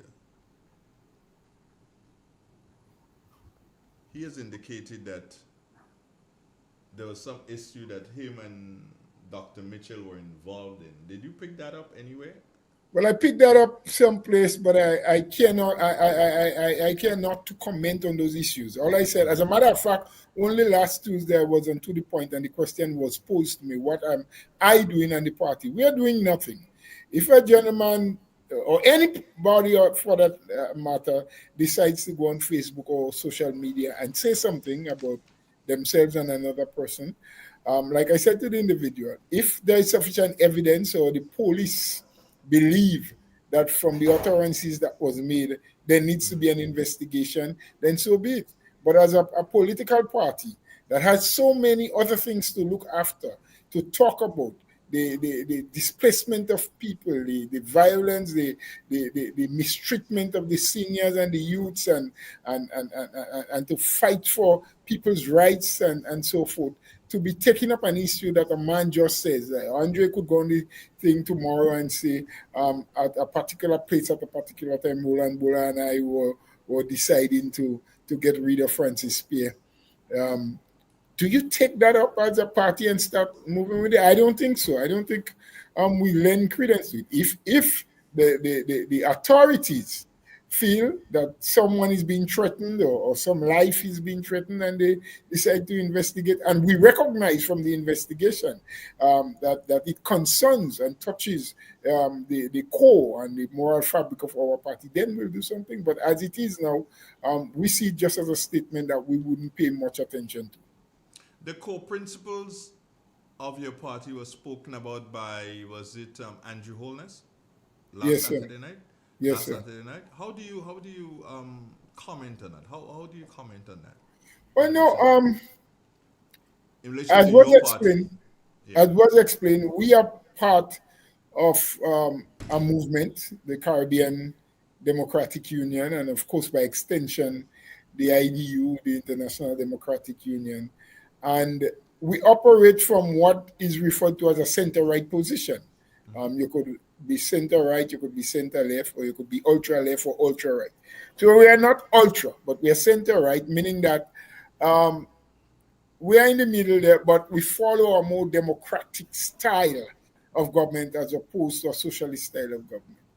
And what the gentleman was saying is that he hopes that in going forward to choose a new leader, that we can find someone who would stick to the core principles, that will be center-right in their thinking, that will operate with a more democratic style of politics than a socialist. And by the way, for me personally, I have no issue with a blend, because I believe that there are some things in the socialist style of leadership that are good and probably may help to change attitudes and behaviors and customs in our country, because I think we are a bit too loose in some areas.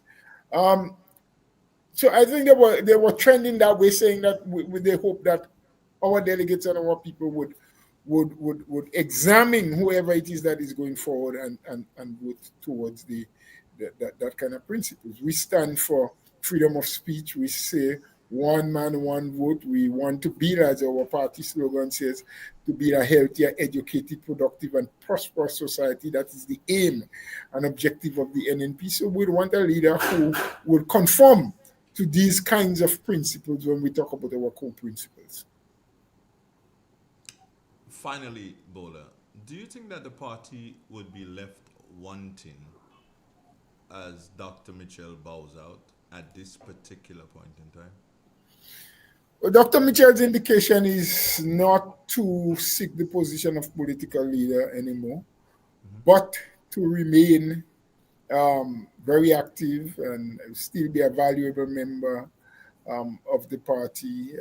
Hopefully, probably he will take, our hope is that he may take a position on the executive so that he will be still in the mix, being able to advise. He has a lot of experience. He has a wealth of wisdom. He has been around as political leader of the party for virtually 34, 35 years. Someone like that, you don't just put them into the cabinet and knock them away because they give up the position they were holding.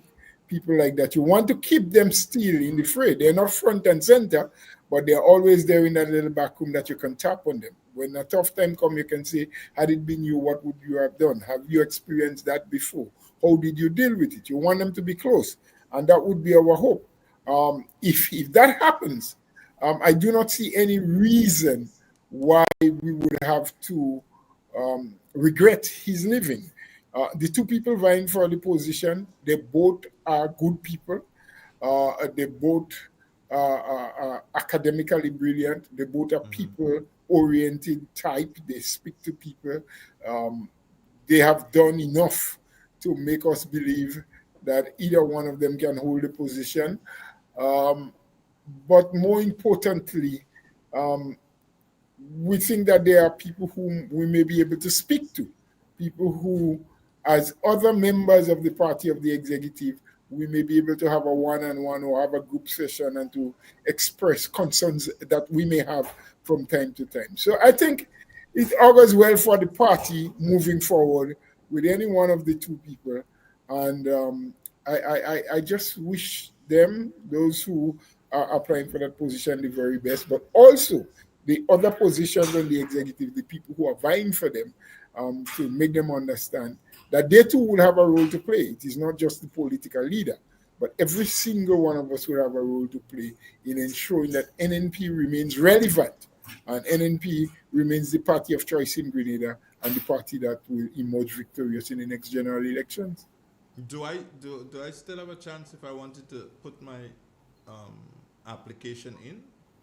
Application for what? Leadership. The deadline is long gone. The deadline was the 29th of November. Oh, so I can't do that again. No, not anymore.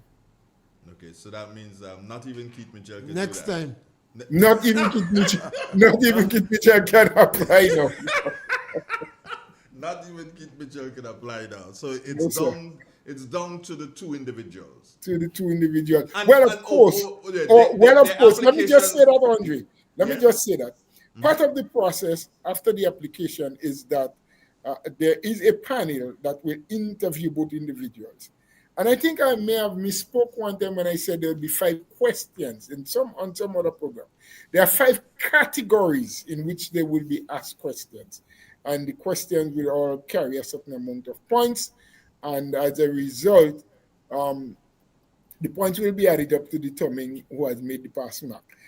I think it was at the time when it was contemplated, there was the belief that far more than 2 people may have applied, that you could have had a high number, 6, 7, 8 probably, and you may have to do a process of elimination through the interview process. How it will end up now, I don't know, but that I think is coming up during the week, and coming from there, we will know definitely, yes, both made it forward, or one made it, or none probably, and then you may have to reopen the process again. Then you may still have a chance. Then there's my opportunity. Certainly.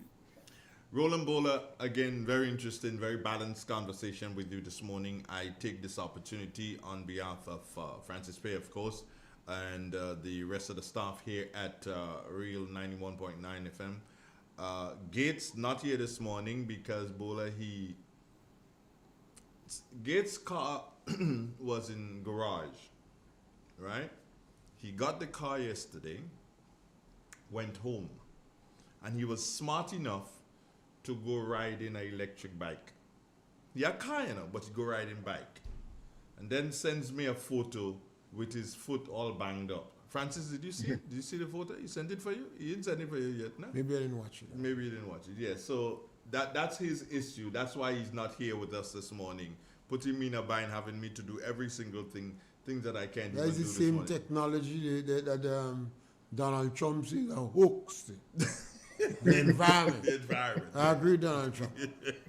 So, Bowler, again, thank you so very much, my brother, and looking forward to speaking to you maybe just after you get elected for another term as General Secretary of the party.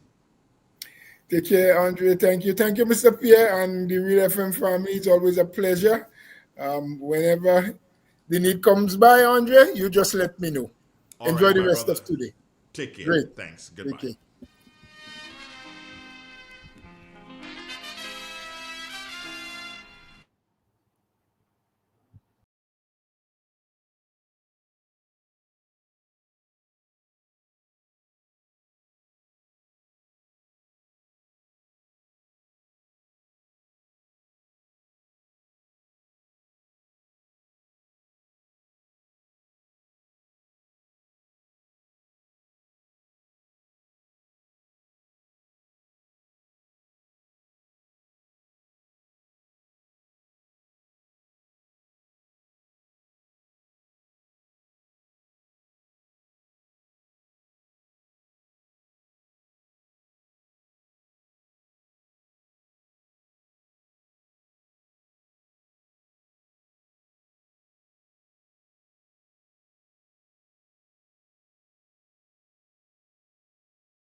Farms chicken? Look how fresh and clean. Yes, Hunt, check the label. No steroids, hormones, or preservatives.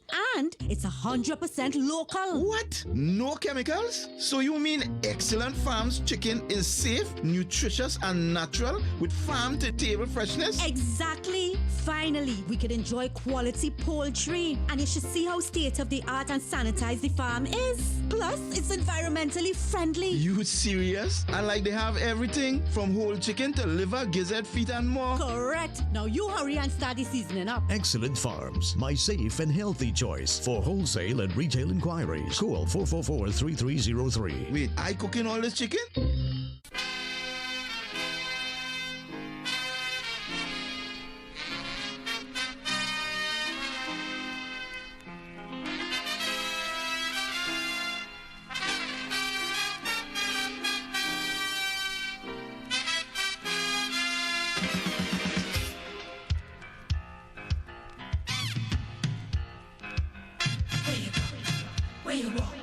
Morning again, Grenada. Morning, Carriacou. Morning, Petey Martinique, too.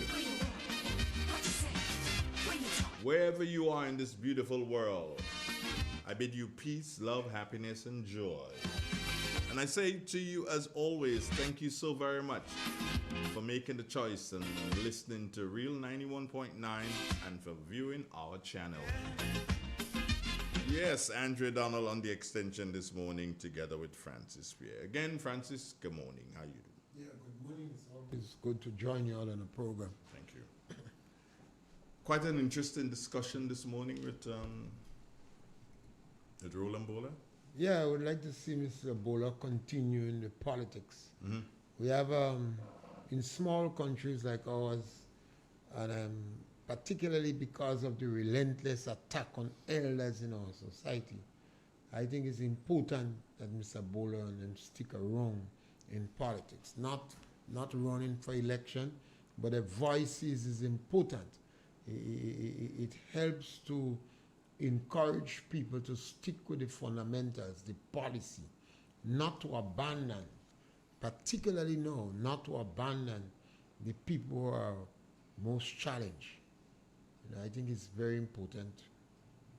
He seems as a very level-headed individual, and enjoy what he does. He should stick around still in the politics.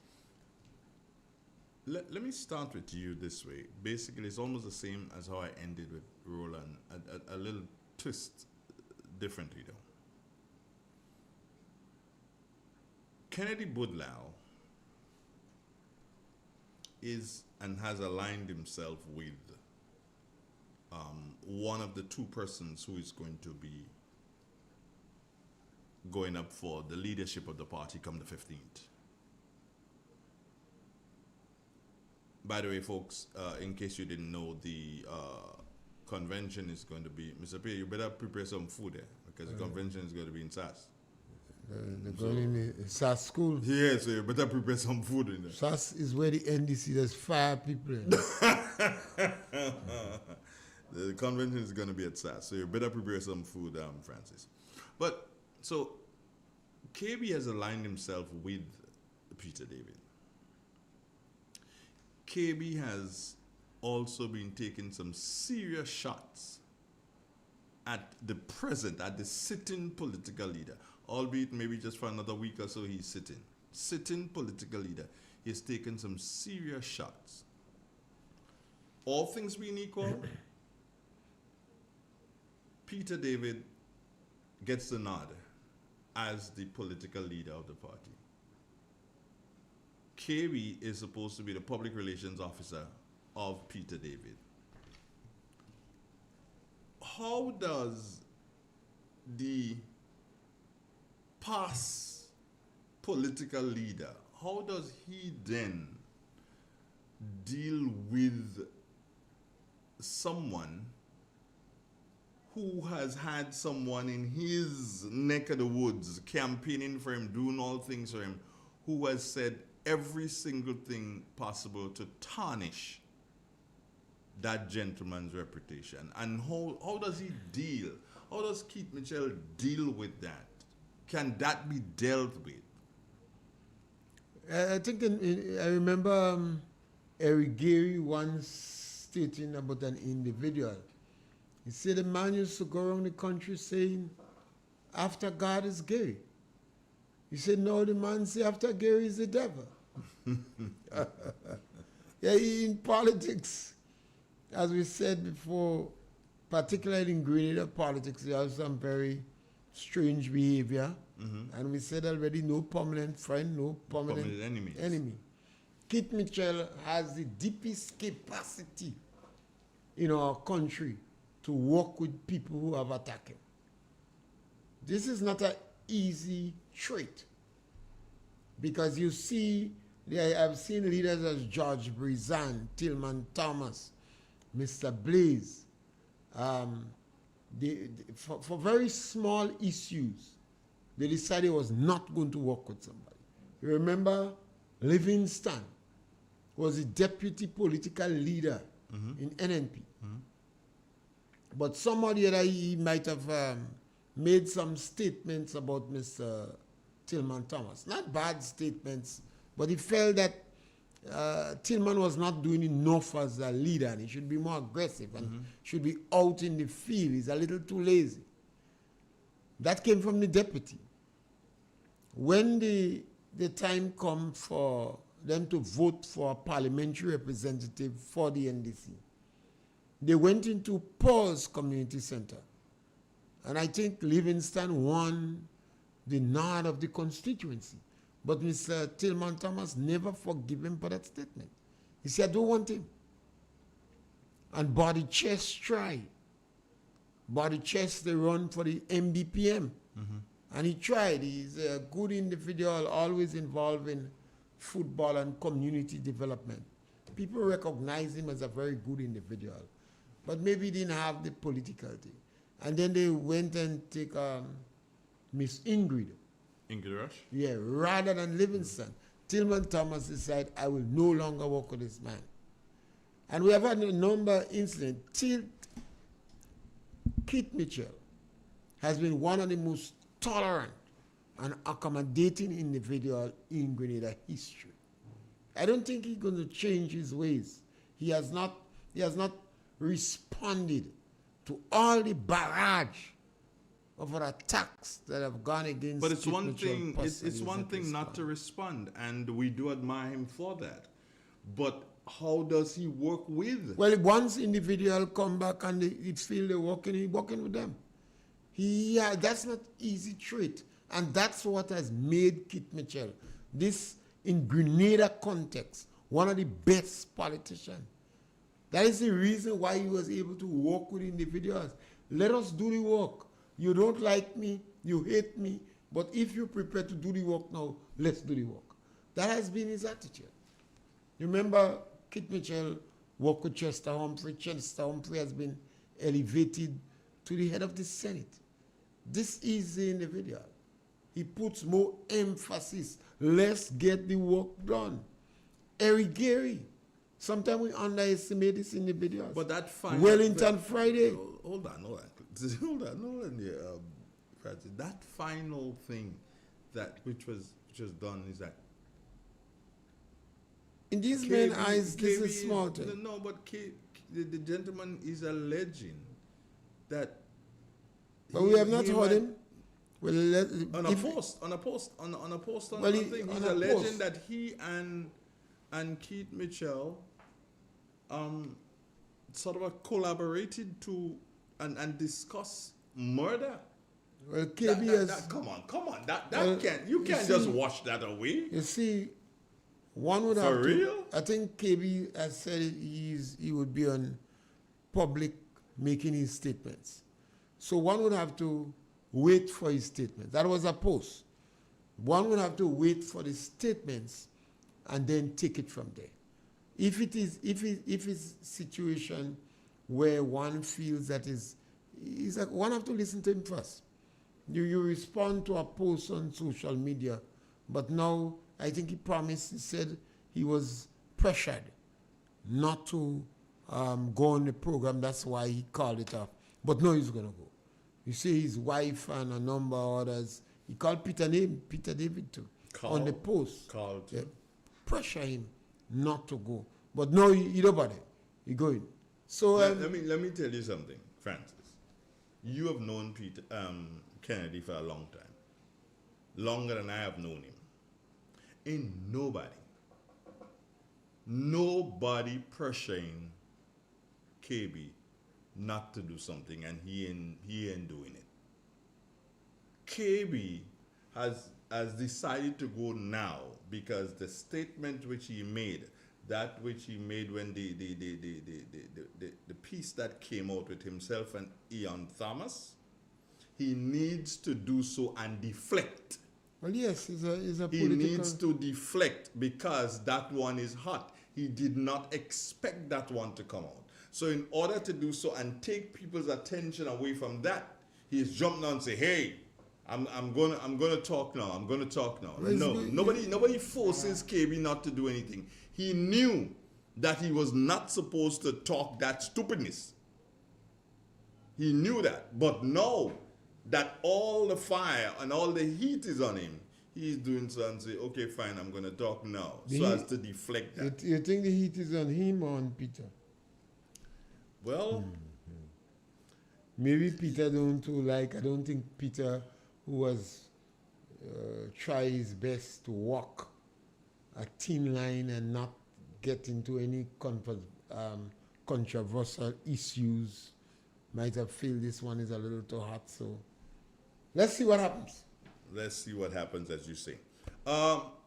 So, how's it been for you for the week? What's the new things outside of those trending topics? What's been going on for you? Well, I pay a lot of interest in what is going on in the international sphere, in Russia, in Israel with Trump. You know, I pay some interest in it. Generally, I'm an individual who give Trump. I will give Trump the pass mark before the Democrats, etc. He's not most time he open his mouth, he says things that is unacceptable. But the American people realize perhaps he's more genuine than any one of them in the Democratic Party. I saw a clip where individuals are claiming that some of the immigrants from Grenada and other the Caribbean islands will come back home. Mm-hmm. And I've just responded that the Americans is the most cosmopolitan country in the world. It's the most welcoming country in the world to black people. It's the imperial power in the world where the black man have the greatest chance. Not America, not Russia, not China, not Japan, not England. So if the Americans feel that the immigrants are overwhelming them and they should come in legally, I have no problem with that. And if they feel to send them back, send them back. I have no issues with this. This is minor. We have too much of people, particularly in Grenada, that have a love-hate relationship with America. They curse in America the first chance they get. They gone in America. All Grenadian communists head for America. Muslim, America. They're still there. One guy said to me, after this NDC lose election, America, some of them heading for America. So they're running on the United States of America. But that is the place to go. What about that news story that came out in relation to the Trump administration may have struck a deal with the Grenada government so as to have people who are not of Grenadian heritage, origin, whatever, be deported to here? I don't believe that. They can go so smart to go and interfere that. You don't believe that? No, they can go. But why would a network like NBC do? They must say that they can people who not from Grenada. I would not buy that. Grenada is too small a country to accommodate that. The Caribbean countries are too small. Okay, so now that you've agreed that you wouldn't, and I understand that, do you think that the Prime Minister needs to come out and respond, or just don't bother? Well, I start to ignore this Prime Minister. Okay. This Prime Minister is a fraud. The time has come for our country to recognize that what we have is a fraud. He tells lies with impunity, and he no longer could be trusted. This individual is a fraud. So what he says now, one of the things with a whole pong of salt. You know, not a pinch of salt again. We've got a caller online. Good morning. Yes, good morning to you. Yes, good morning, sir. And how are you? How are you, sir? I'm okay. Go ahead, please. I've been trying to reach you offline, and every time I call you, already off air. I know I couldn't find you. I listened to the conversation and the subject matter that you all are dealing with there. I wanted to reveal certain things to you that I had been picking up for months and maybe years for the same individual. Yeah? When you say the same individual, who are you speaking to? About. About? Who are you speaking about? About. Well, I don't want to call them because you know the name. Yeah. All of them. Because I dealt with one for quite some time, and I know one for quite some time. And what I have been picking up is exactly what I heard now and before. And so after knowledge is wisdom. Yeah? And I always go back to the citizens of this land with leadership. And if you're going to have a grouping, deal with ideology and philosophy closest to you. So you have to scan that very well. And that's why you see how in some countries they have family government. Yeah? Because you don't want these traitors that will disrupt order and bring chaos to us, the nation's citizens. I'm concerned because I have not traveled, and I have children, I have grandchildren, and I see what is happening, what has happened in my predictions, what happened, continue to happen, and what I'm looking at in my mental archives down the road, based on what I'm hearing, what I'm observing, is not pretty for the younger ones. These should never be tolerated. It shouldn't happen. It shouldn't be tolerated. One has to stretch the vision down the road to see these things very early, because I had seen it. And I was trying to engage Mr. Pierre for a few days, but you always evade me in terms of the time I call and time you leave the set. So I was not able to catch him, to let him know what I was picking up. Before all these things start happening, if I got your guys, maybe this thing perhaps will not happen because it might be nipped in the bud a little before it come out. Yeah? I also try to reach the big one. I don't have names. I try to reach him. Left my number. He didn't call back. Many times.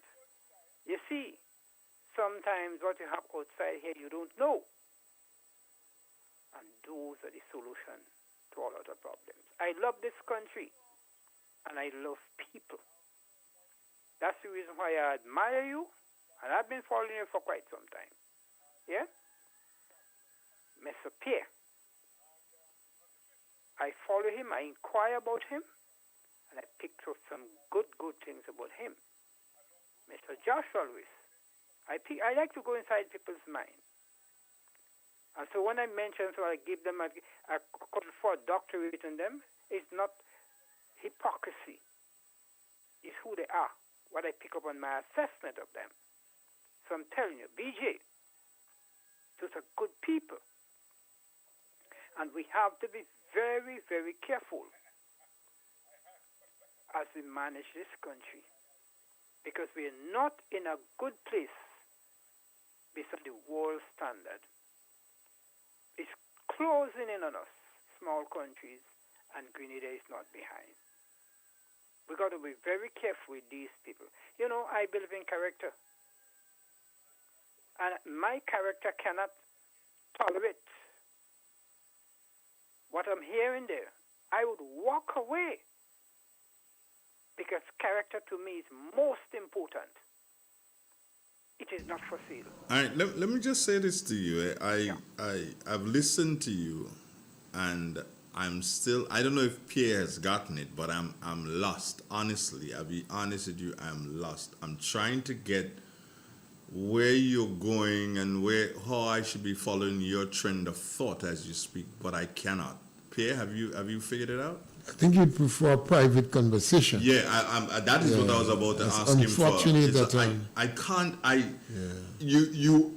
You are not saying a lot of things. It's nice to have a private conversation. I have to say it that way. Yeah. I know I'm on radio. Yeah. I have to say it that way. You have to tell you, knowledge after knowledge is wisdom. Yeah. I don't know if I have your number on the phone. You have my number there. All right. You So have my number because not on the WhatsApp. okay. Because I call you, but sometimes you're very hard to reach on the. Yes. Sometimes when I leave here and I would love to have a conversation. You can give me a call. 410-3030. And once you give me a call, I'll respond to you today. I want the best for this country. Yeah. I want the best for everybody. Give me a call, 410-3030. What time to call? You could call me anytime today after the program, and I'll respond to you. All right, so can I ask you a favor now? Can you call 442-0975? Okay, that's... Hold on, listen to me. In about half an hour, call that number and leave a number so that I can reach you. Okay. Okay? Leave an 442-0975. Okay. Call that number in about half an hour and leave a number and a name so that I can reach you so that we can have that conversation because I believe we need to have a conversation. Take care. All right, take care. God bless. Yeah, Pierre, he had me going. Sometimes a number of people say that when they call gone because when I drive in, I don't touch phone at all. Yeah. I don't touch my phone when I drive. It's against the law, but I can't concentrate on phone when I drive in. So most times during the day, I could respond to callers in the night because from my activity here, it goes on to other activities involved, including farming. So I don't have an opportunity to use phone in the land. So I'm sorry for those who. Well, my local number is not. I've been having some problems with it, so I need to go into the company to get that sorted out, and I probably would try my best to see if I can do it. Maybe tomorrow. I've been trying to get to St. Andrews, but it's been a task for me to get to St. Andrews, having so many other things to do at this particular point in time. So if you need to reach me, you can call 442-0975, and that's anybody who want to reach me. Call 442-0975. If I'm not there, leave a message and leave a number, and I will get back to you. Good morning, caller. How are you doing? Oh, we lost that one. 442-0175 is the number you can call if you want to make a contribution to this program this morning. It's 20 minutes before the 11 o'clock. Andrew Donald together with Francis Bear on the X Tention. Good morning. Yeah, good morning, Andrew. Yes, go ahead, please, and just keep morning, the voice, keep the level up, yeah? Thanks. Yeah, good morning. Mm-hmm. Now, Andrew. Yes? KB never accept to an NP. KB always a political cricket jumping from party to party. Mm-hmm. And the thing about it, any thing that Kerry Lal says, Kennedy Goodlove, Michael Batty, Peter David in his recipe for disaster. So he does us a favor by even being part. If you want to be part of Peter, well, so he does us a favor. So the thing about it is, he bring that on himself. So he has to take that and cool it. As an NMP supporter, but he has to take that and cool it. Bring that on himself. Have a blessed day. You too. 442-0175. Good morning. Andre. Good morning, yes? Good morning to Mr. P. also too. You know, I played that voice this morning with KB, and I was surprised, man. Surprised? Why? Well, yeah, in the sense of that, Django could get him to say all that in the mouth, you know?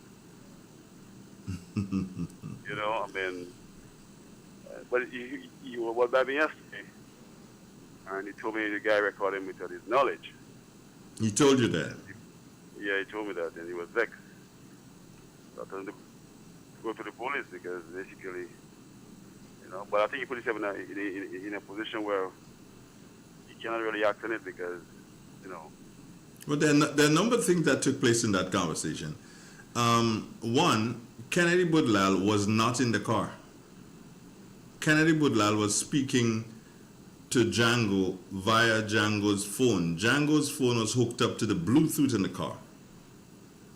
Because you would realize that there are times that Django is asking him questions and he's continuing to speak, which means that he is not hearing the delay in the Bluetooth conversation that they're having. So he was not in the car. So he doesn't know who was in the car, how many persons were in the car. He doesn't know. You understand? And that is where his biggest problem is at this time, and hence the reason why he has gone, which I said just now, he has gone on and said, okay, fine, I'm going to go to this other platform, and I'm going to be talking on whatever day. And he's just trying to deflect the attention from himself. But what is going to happen is that he is going to put himself in hotter water. If there is such a thing as hotter water, he's going to put himself in water hotter than boiling water. Seriously, that is what is going to happen to him. Sorry for him, but that is the way the cookie crumbles. But my whole thing on that is that we need to keep a calmer head. Because I told him that, and I said, no, it's not the time to be talking. Not the time to be careful what you say in your mouth and careful who you talk to. And that will be my stand and my advice from day one. Because I know this time around people looking for information. And I tell them, I say, basically, who you're talking to, they don't have your best interest at heart. You don't understand that. They're just looking for information. But he himself does not have his best interest at heart. He doesn't even have his own best interest at heart. I am so very happy, I'm so very happy that I did not have trusted conversations that I did not want to get out. I'm so very happy that I did not have any with Kennedy Budlal. I am so very happy because I've just come to realize while he's cool, you can hang out with him, you can sit with him, you can have a drink with him, you can have a chat with him, but you can't trust him. That's the bottom line. But he has always said to me, Andre, my chest is not bank, I can't keep secret. So, hello? Yeah. Do you understand? It's a sad moment for him because basically, what you said earlier on is kind of tricky. When I listened to told me about the voice of yesterday, but I didn't hear it. Mm-hmm. I didn't ask you to play it, and you played it this morning. So when I listened to it, I was surprised. I thought it was something small, but I realized it's a major stuff, man. Major stuff. But I was telling them, talking to those people and them, they don't have your interest at heart. So why would you be talking to them on the phone? I don't understand that. So. But then again, and what is very concerning for me in all of this, understand, I leave out KB, but what is very concerning is that at the end, and you listened this morning, at the end of the conversation, here is Ian Thomas, the voice who I believe to be that of Ian Thomas. Here is that voice saying to KB, well, I spoke to Peter this morning and he's in good spirits. Now, the NNP should be concerned about that. Because he also went on to say, I gave him some information that I gathered. So the NNP should be considered about that. That's one. And the NDC should be very concerned about that. That's two. Because who then, the NNP can't trust, if that is Ian Thomas's voice, the NNP cannot trust him, nor can the NDC trust him. So he's out in the cold. Well, true, because he records, as Kennedy told me, that he recorded without his knowledge. Somebody like that, you can't even trust them for nothing at all. There you go. Have a nice day, bro. You too. Take care of yourself. God bless. It's real. It's 91.9, 91.5. Here's somebody saying, This one is crazy. I'm going to put it up because I want people to hear it. And somebody called Bagatrack is saying, you guys are haters, right? And then the same person comes back and say, give the youth them a chance. Now, Bagatrack, I will tell you something. You did not pay attention. You did not pay attention to the rally that the New National Party had last Sunday. If you had paid attention, then you would not be making the statement about giving the youth them a chance. Let us take out Emlyn Pierre. She's young enough, but let us take her out. Kitaka, Diali, Miss Japal, George Japal, Dr. Charles. Is that the four? Was there a fifth one? Pierre, was there a fifth one? Right. Those were four young people. I've taken out Emlyn Pierre. But those are four young people who addressed that rally at Boucher-Jou. And you can put in Emlyn Pierre because she's young enough. So that's 5. Keith Mitchell has said to you, hey, that's it. I'm not going for political leadership anymore. But he's a political leader, so he had a right to speak. And he had 2 persons he invited here to celebrate with him the 40th year of his party, i.e. Andrew Holness and Alan Chestnut. Now, come on, Bagatak or Tracks or whatever it is. You are Baga nothing. Because if you were paying attention, you'd realize that young people are front. Okay, and yes, somebody said Kate Louis Andre, don't forget her. She was there too. She spoke. She had to introduce Keith Mitchell. So if you're paying attention, but how much more young people you want? This thing on Sunday was about friends abroad that the NNP has, i.e. St. Lucia, i.e. Jamaica. It was about them, and then it was about the young people. And about Keith Mitchell doing something, hey guys, I am with you all the way. I may not be your leader, but I'm going to be there for you to help along the way. Well, what more you want more than that? Bagatrax now, man, you kind of upset me there. I think I think in Grenada sometimes we get distracted about young people in politics. Mm-hmm. Grenada have always had young people in politics. So and I don't, as an individual, don't make it no place for any young people. Young people have to own the place. Eric Gary was about 27 years when he entered politics. Keith Mitchell was 24. Maurice Bishop died at 39. Walter Rodney died at 38. Walter Rodney in Guyana. Franklin Dolan, Whipple Ned, Nadia Benjamin. So we have always had a history of having young people in politics. I don't know what is this emphasis on this old youth. Now we're talking about people 45 and 60 years old. That is old youth. So many other people in politics been in politics in their 20s. Some of them end up running for election at an elderly age, but they always involved in politics. So this kind of impression in the process of propaganda and disinformation, trying to do as if we're paying particular attention to youths. No. Winston White was the first Minister of Youth and Sports in the Caribbean. They were all young people.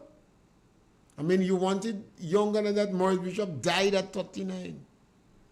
Walter Rodney in Guyana, he had his PhD at 24. We have some people 40 years fighting in university, think they're bright. And that is why they're talking about this youth. Is what you do, the groups you're in, the organization, your involvement. Is not picking up some 39 or 35 or 45-year-old people and pushing them in politics. No. So I don't pay much particular attention to just youth. So what the youth was involved in. I think in Uganda, we had an 18-year-old, and in Germany they had one very young. But remember that we had the youngest commissioner ever in Grenada. 24 years, he never got any police force to make him commissioner. You understand? So come on. One of the challenge we had with the revolution, all of them young and irresponsible, they don't even marry.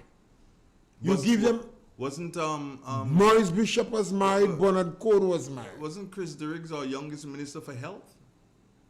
At one point in time, but he was very young. I think, I'm not too sure, don't quote me, but I believe that flutters So in my Grenada mind. have always had young people in politics. And then we have had the balance where you have elderly people. When Winston White say he going and study law, Eric Gary telling me disappointed in him. Yep. He said, Winston, we don't study law, we make laws. Yeah. Winston never got study.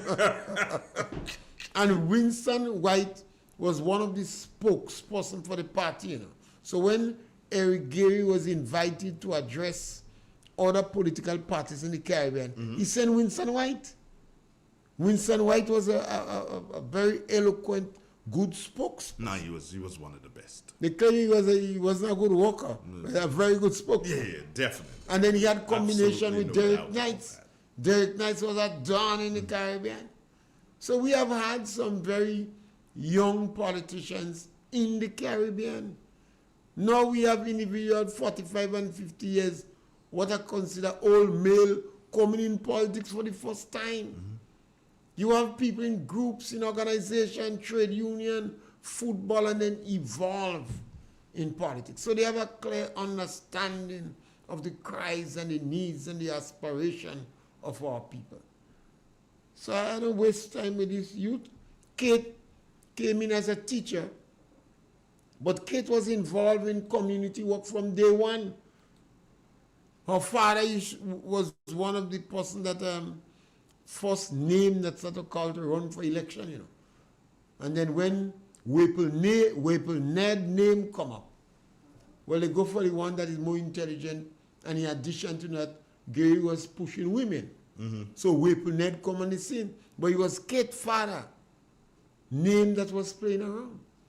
And she was always involved in community activity. She was a teacher in convent, and you could have, based upon what you're hearing, always involved in community work. Well, in fact, all the people in Paradise, all the individuals in Paradise, whether it is football, sports, carnivals, volume 2, steel band, young people was involved in it. Today in our society, we have some young people that come from university and they abscond from the community. And we have to encourage them to get back involved. You have higher learning. When you have an opportunity to get higher learning, particularly when government money is spent, you ought to come back and help develop the community. Otherwise, it's wasting money on you. Or spending money on you if you're coming back in the community and help. I know of a gentleman, I know of a gentleman who got a scholarship, went off to study, found a job, never came back, right? Found a job. And then there was the calamity of the World Trade Center bombing, and that is where he was working. However, he was working on a student's visa. Student's social security number that was given to him when he was studying the student. So he was working as that. So he had absolutely no problem. Continued to work and whatever. When the World Trade Center bombing took place, the company that he was working for moved to Boston, I think. And he lost the job because they said, okay, fine. I think it was ICE. We're going to review every single thing and go through every single thing with. They're looking for terrorists now. Looking for everything.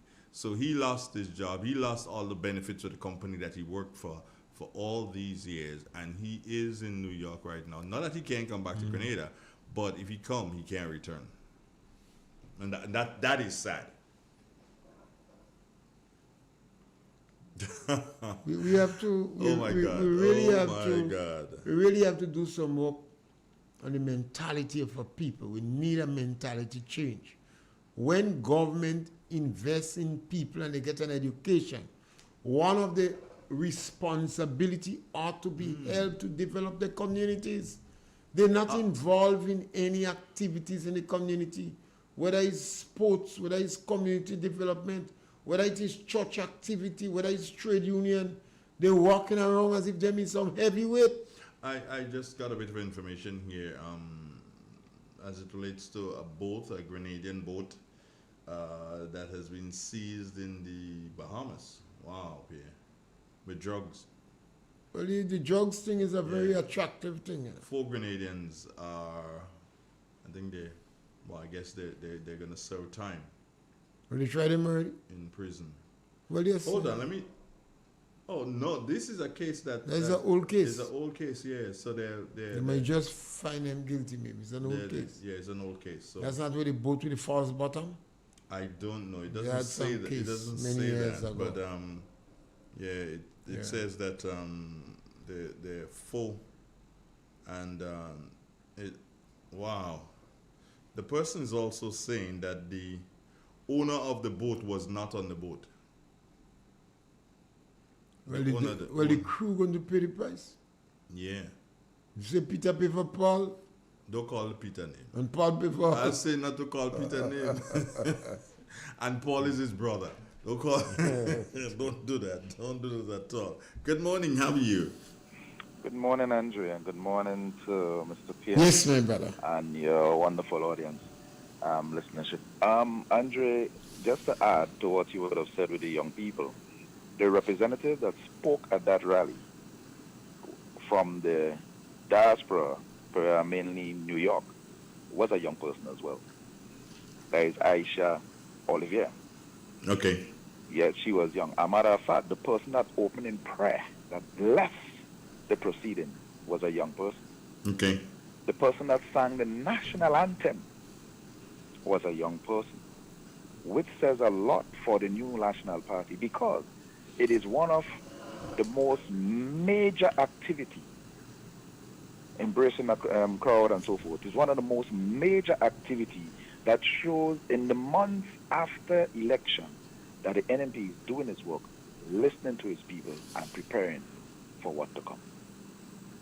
Just one of the things that shows how prepared, despite all the noise that you're hearing outside it, that is not the sale of the fish. But what you saw on Sunday shows the preparation that the new National Party is making to come back in office to serve the people of Grenada, Caribou, and Haiti. Okay. That is something that people need to look at. That noise outside is not the sale of the fish. But what you see on Sunday shows the level of preparedness and the style and what one could expect from the new National Party going forward. Thanks. By the way, where are you calling from? St. George's, my brother. St. George's. Are you listening online or are you listening via terrestrial radio? I listen online. I listen on YouTube. You listen on the YouTube. Okay. Thank you. Yes. Have a good day. All right. There's other things that I would like to say, but I don't know. I'm looking, especially with what you start with that tape and so forth. One of the things, Andre, as I will steal a line from Francis Pierre. Pierre, what is his punch? Yeah. Pierre would say punch. What? All right. So the thing about it with that tape, if you go through that tape slowly, I know you say that it's the voice sounded a certain person, but when you go through that tape slowly and you pause it, you would see a certain individual very clear, and that is you will see Django very clear in that clip, because there's a video of it as well, it's not just an audio. Okay. Right, and you would see that individual very clear when that individual was trying to fix the phone to get what they wanted to get. Another individual was not shown. However, I must say that the hand was around the neck of Mr. Django. I don't know if it is better half, if it is a female, but the hand was in a very romantic way on the neck of the individual. Again, the content is very telling. I think it calls for some introspection and retrospection of the both political parties, which shows that they have some untrusted persons and should think of what they should do to cleanse what is being heard. There's a lot coming from that tape. It does not mean that what is said is factual. However, you have names being called. You have persons who claim to be the PRO of a certain individual. And this again, to me, it means a lot. I'll tell you why. Because I never know that the new National Party had a campaign on where persons have their team and you fire for certain positions. Because we have seen a lot of things being put out there from persons who are close to certain people. Now, if we were to align it to a team that is outside it says a lot. And we're talking about a person who vying for leadership of the new National Party. The new National Party is not a dance where you look for a partner on the day. It's a family. And anyone that have to take over the leadership of that family must be rooted, deeply rooted in the new National Party to lead. You see, the new National Party, what keeps the new National Party is policies and principles, not just of individuals, but of the leader. Of the leader. Anything different would affect you. You had asked the General Secretary a question, if the outcome, and I will say, yes, it could, based on the ideology of the one that is given the authority to lead this party. Yes, it's a team that comes together to lead. However, when that party gets into government, you understand where you have the solo. As Prime Minister, you understand? And that is what a lot of the delegates have to look at. Someone who understands the core values, who was brought up and trained and also disciplined.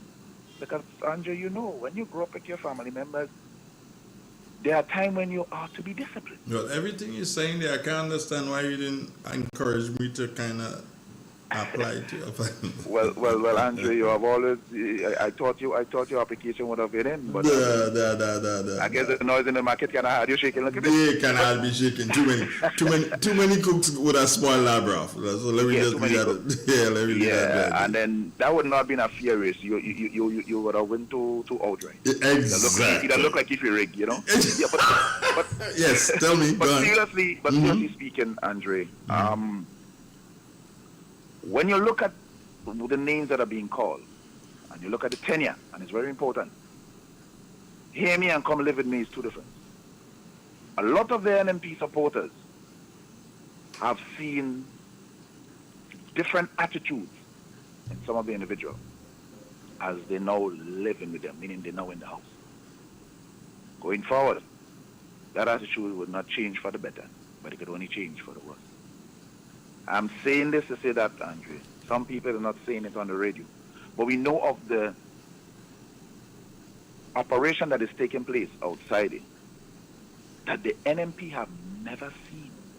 But not that Grenada have never seen, but the NMP within its party have never seen. But not that Grenada have never seen, because we have seen it before in the revolution. We have seen it before in the NDC. And we are now seeing it showing up its ugly head in the new National Party. Yeah. The position of leadership is a very serious thing. The leader of the new National Party should not be someone you just like, but someone who understands the core values. Let me tell you this. We have seen from time to time, when the new National Party is not there, there's a sector of people who suffers the most. But we know because of the leadership of the new National Party, these persons would have survived. If you have someone now who do not understand these core values and do not understand the rich history and do not understand that when all the blows and fiercely attack was being made on the NNP, is these grassroots people, like yourself and others,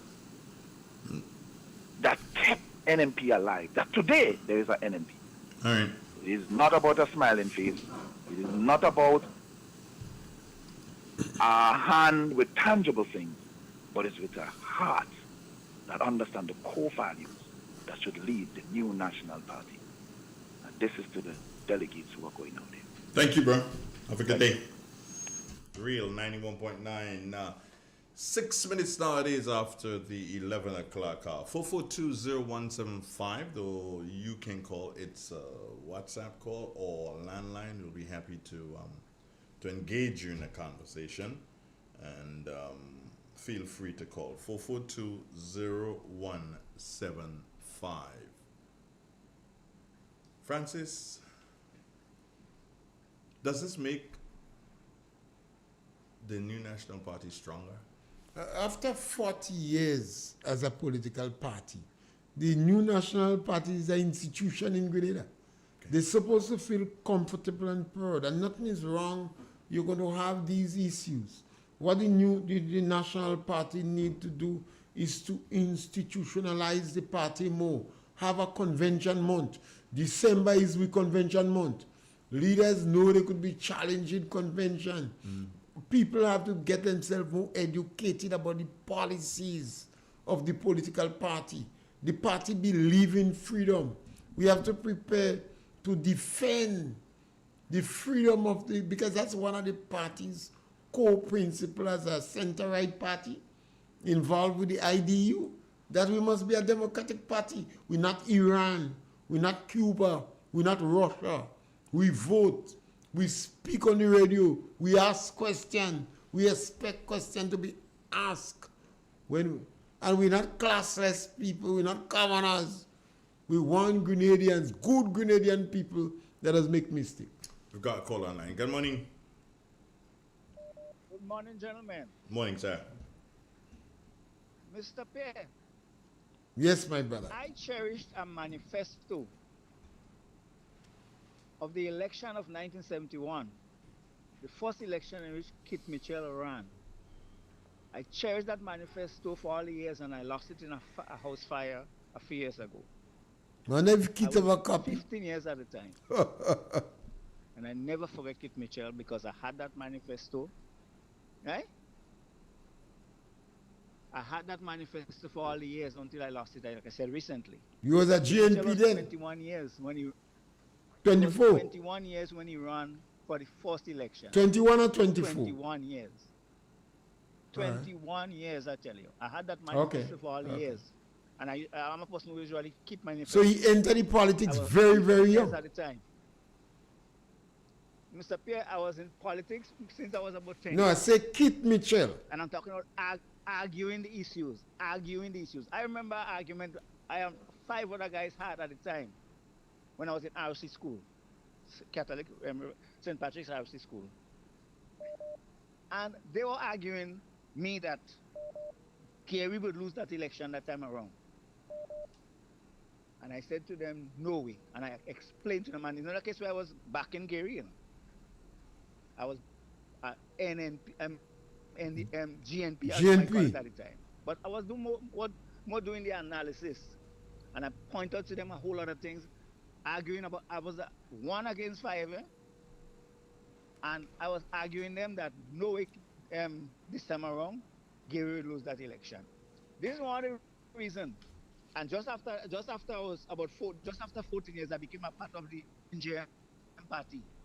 I left the NJM party in 1976 when Maurice Bishop lied to us, or the people generally, I could say, saying that Gary rigged the election. I knew Gary didn't rig the election because I'm an analyst when it comes to things. No matter I'm a part of something. Are you there? Mr. Pierre. Yes, my brother. Andre, that speaker who just spoke there said so much that I'm sorry that Mr. Bowler left the program. And I had he been there still, and I know he's listening, or I think he's listening, sorry, I would have reminded him of a meeting he and I had, in which I pointed out certain things like this gentleman just was pointing out there.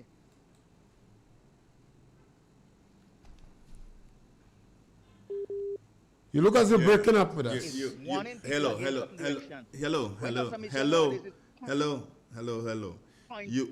Criticizing him. Hello. Just listen for a moment, please. Listen for a moment, please.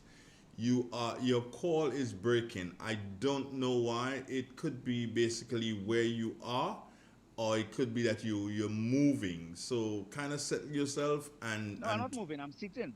You're sitting. Well, you have problems with your internet. So we're gonna try again. I'm close to the Wi-Fi. I don't know. We're gonna try again, but if it cuts off, then I'm gonna have to leave you. Okay? So let's try again. Yeah, you mean go ahead? Go ahead. Can you hear me? Yes, go ahead. Right. The whole issue of people trying to say that Dr. Mitchell is trying to bias the situation, bias the outcome of the convention. Dr. Mitchell knows what he's talking about. People just need to get it. Dr. Mitchell knows the ins and outs of the party function, the people involved in the party, whether they are genuine or not. Dr. Mitchell knows everything. That's a fact. And those who are not prepared to face that as a fact, they are going to make arguments and quarrel and think that Dr. Mitchell is creating division and he's undemocratic about the way he's operating. He's not undemocratic. He's making people aware. And that gentleman, if you listen to an... Okay, well, yes, my brother, we have to lose you there at this particular point in time because we've lost you there. 13 days after the 11 o'clock. Are we going on till 11? And caller, if the election was in 1971, Dr. Mitchell was 24 years, not 21. 24 years at the time. 24 years. Because if he have 78 years now, then that means that was 53 years ago. So that means he was 24. 24 years. Yeah, right, not 21. That was early. Yeah, 24 years. Yeah. A number of young people at that time was already deeply involved in politics and agitated in school. You remember your partner started when he was 8 years old, eh? Yeah, Michael says in 5 years. No, your partner in Montreal. Gabi. Oh, yeah, Gabi, yes, because they beat Gabi in McDonald College. Yeah. They beat him up because I think he was the only person that passed the common entrance or what to go to McDonald College from Montreal that year. So that was a big thing that year. And around that time when the buses or the trucks come to collect people, Gabi declared himself a gay right. So the ambassador daughter, the one that became ambassador to Suriname during the revolution, his daughter lead the team. And they beat up Gabi. Who was that ambassador? So you don't know this politics. No, I don't know. Well, I'll tell you some more. I don't know. When Gary informed some of his close people that a bright man coming to help us, and he told some of them who it was Ben Jones. Yes, that was Ben. I know that one. So when, after Ben Jones leave, and he don't come and help Gary again, the same individual was the ambassador leave Gary too. Oh. Because GNP put a lot of pressure on them. They say, what's wrong with all you? All the bright people like all you go and we don't Gary. And those Gary Red glad they remember Ben Jones in school. Mm-hmm. His shoe always shining, and he used to eat with knife and fork. And he said he could do maths. That all them working barefooted. But Ben Jones' aunt used to work with white people. So he learned all these courtly manners from them. Mm. And Uncle Ben kept that up to the earth, always shining his shoe. And he very, a lot of courtly manners. I don't mean it literally, but speak about the devil appear. Gabi, good morning, Gabi. Good morning, Gabi. Good morning. I'll join you later. I heard Mr. Bowler, but I went out and just come back. We're glad you didn't hear what you say. Mr. Perry is on right track. Yeah. Mr. Donald, I will leave most of my address for target, but I just want to tell you something personally. Do not entertain anybody asking you about Massacre right now, because Mr. Pierre clearly Massacre is very clear. Because I heard one of the Your radio in the back challenging you. Can you turn the volume of the one down in the back, Gabby? If you could turn the volume down, then you can talk to us. We wouldn't have that problem. One of the NDC hosts hosting that Massacre leave them. So they should shame the talk. So you don't answer Mr. Pierre clearly yesterday. No, I didn't clear the air. I read from his post. To all my fans and family who are concerned about me, I am on a small break.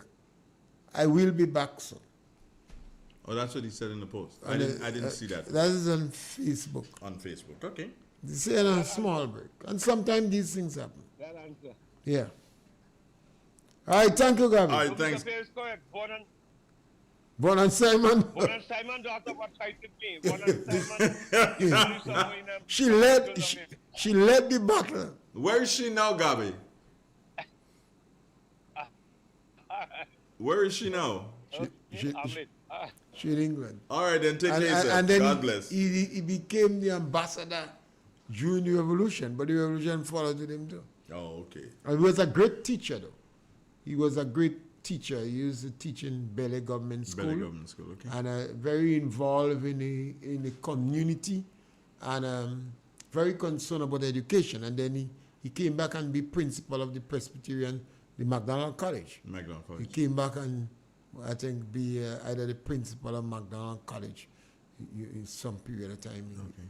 Yeah, because after he went to politics, Nadia Whipplenet beat him very badly in running in the Northeast constituency. We've got another call. And then the challenge. Go ahead. You go ahead. Take the call. Okay, take the call. Good morning. What's up? Morning, Mr. Pierre. Yes, sir. Lift that voice. Lift that voice. I want to ask you a question. I want to ask you a question. Right, go ahead. Right. Who was the General Secretary of the NDC when they come out with briefcase? Thank you. Was it? I think it was Peter David. Yeah. It could have been. It could have been. It could have been. It could have been. I am not necessarily. So yes, I was saying Whipplenet beat Von and Simon very badly in the constituency. He ran for the alliance. So they challenged Whipplenet in court because she was a numerator in the election before. So they won because she wasn't supposed to run, but she could have run in the by-election. So she ran back in the by-election. So Von and Simon decided he wouldn't go back because she won him by about 800 and something votes. Yeah, it makes sense. So GNP don't have nobody to put, so they put Precious 2 Cent. He was a proprietor. And he lost. And he was an owner of a mule then. So that was a big thing in the community. But GNP abandoned him. Although he went, but they never helped him campaign. So Precious practically went and campaigned on his own. With a mule. On behalf. He didn't go there. He went and campaigned on his own on behalf of GNP. And some gay rights was really upset because Precious didn't look like a GNP. He was a big, black, thick, strong farmer. Man. So he looked like a gay right. Yes. So as a result of that, although he was supporting GNP didn't consider him and recognizing that Von and Simon was a teacher. So he ran because he had some land and things. So he's a proprietor. He had a mule. He had a mule. So that was a big thing for the community.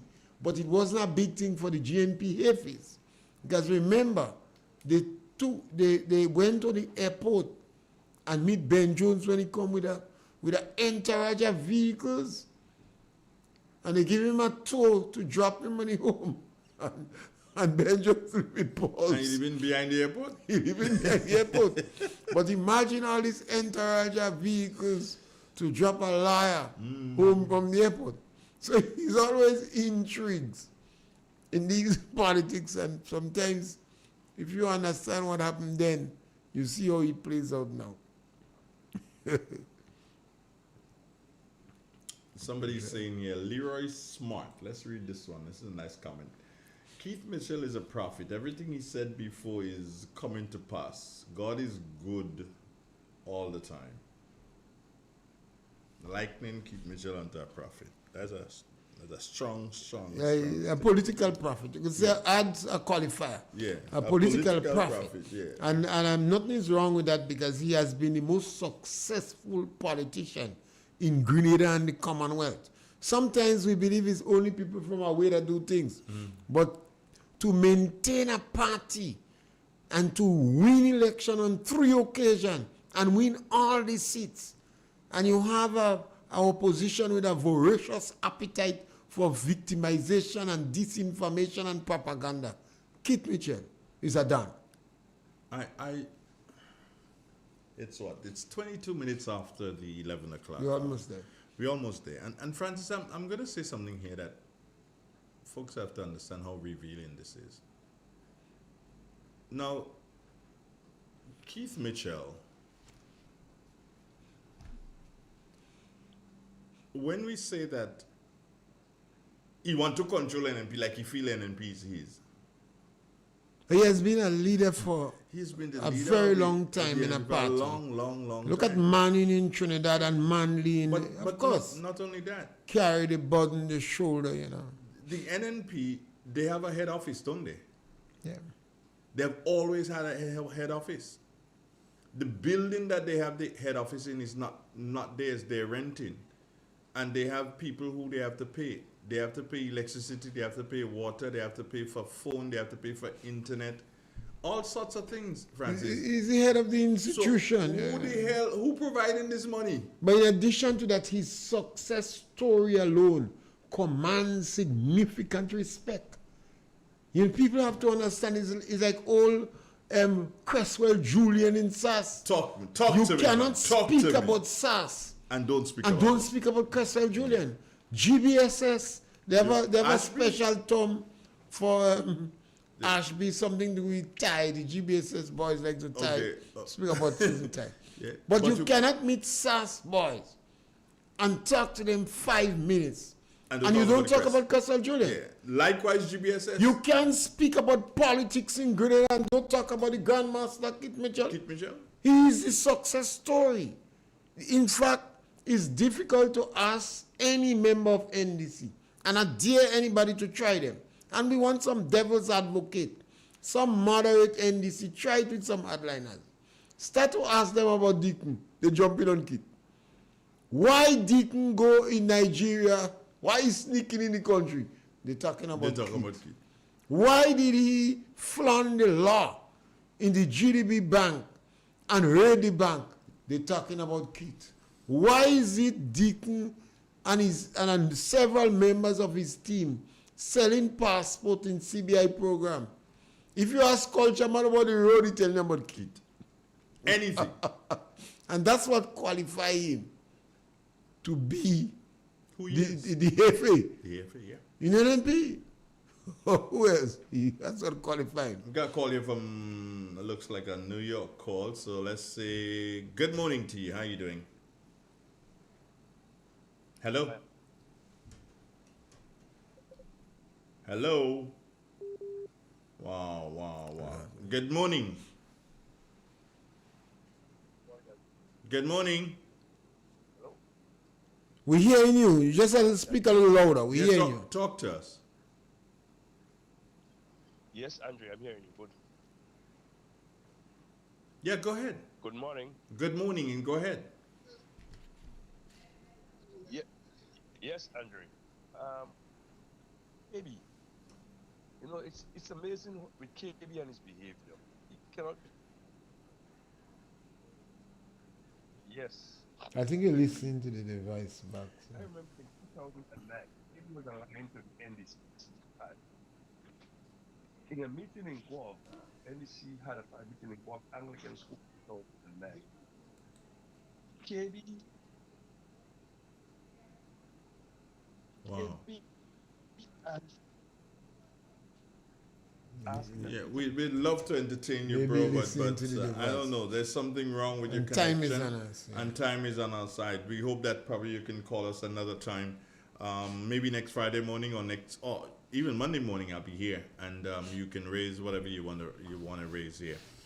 Francis, you got your program tomorrow, right? Yes. You have a guest, Mr. I know what's his name? Joshua. Joshua is your guy. Joshua. Is he gonna be there with you? Yeah, Joshua on the agriculture program. Okay. And I don't know who with me on pure politics. But Carl usually comes. Well, in Carl too. usually comes. So sometimes he comes in. Sometimes he comes If he don't come, I do on pure politics. But Joshua is on agriculture. So we have two programs. So you do the two programs back to back? Yeah, back to back. We do two programs, 1 hour, 1 hour. Sometimes we. So when you're talking pure politics tomorrow, what are you talking about? I don't know yet, but we talk pure politics. That time, last 1 week, I spoke about NNP and Kit Mitchell. I asked question about Deacon, but it's on when I go there, it's pure politics. That program is just pure politics. And I just... What time does your program start? We try to start 10 to 12, but sometimes, you know, we kind of But not you on time. engineer damage. You have to find out what happened to the engineer damage. I have a next technician. You have a next thing? Okay, But good. sometimes they pick up on the telephone and call the engineer. Because I'm not good at yet with the technology. I it's not just understand. simple, straightforward. And when you try, like you lose focus in talking, you know. So, Okay, somebody wants to know if there's any program on Sunday. No. I really and truly I can't do 7 days a week. At this particular point in time, no, I can't do 7 days a week. And as a matter of fact, I'm here on Sunday mornings anyway because I have to come clean. And then there's a program on Sunday morning from 10 to 11 that I have to do technical work for. So I don't want to again put my voice on the radio on Sunday unless we really and truly have to. So I'm sorry. In relation to Sunday, there'll be no program for the time being. When Carl returns, as he says, definitely you've got it back. So you've got that. You will have your program on Sunday. Brenda Phillip, good morning to you. Shamaine Ragbasin Sky, how you doing? Every single person who listened this morning, Pierre, they want to hear your final word. What's your final word? I think the NNP has done injustice to themselves. The NNP must educate the members. They must know. Many times I reach them and I ask, give me 5 reasons why I should vote for NNP. Or give me 5 reasons why I shouldn't vote for NDC. And they struggle. You must educate your team. That is why when Deacon said, nothing has been done in Grenada since 1983, there was not a hue and cry. NNP is an institution. 40 years, you're no longer a baby. You're an institution. You must educate your members so they could carry the party on. Thank you very much. Thank you very much, Francis Peer, for being part of the program this morning. Without you, it wouldn't have been as well as it turned out to be. And to every other person, the entire staff at Real FM, and to all those of you who called in, to all those of you who listened and viewed on the YouTube channel. And don't you forget that tomorrow you can join Galaxy Radio. Yes, Studio Galaxy, round about 10 o'clock. 473 at 10. Yeah, round about 10 o'clock you can join Francis. He'll be having his agriculture guy, Joshua. You guys talking chicken again? Joshua. Talking chicken? We spoke about eggs, man. Eggs. Why we should eat eggs.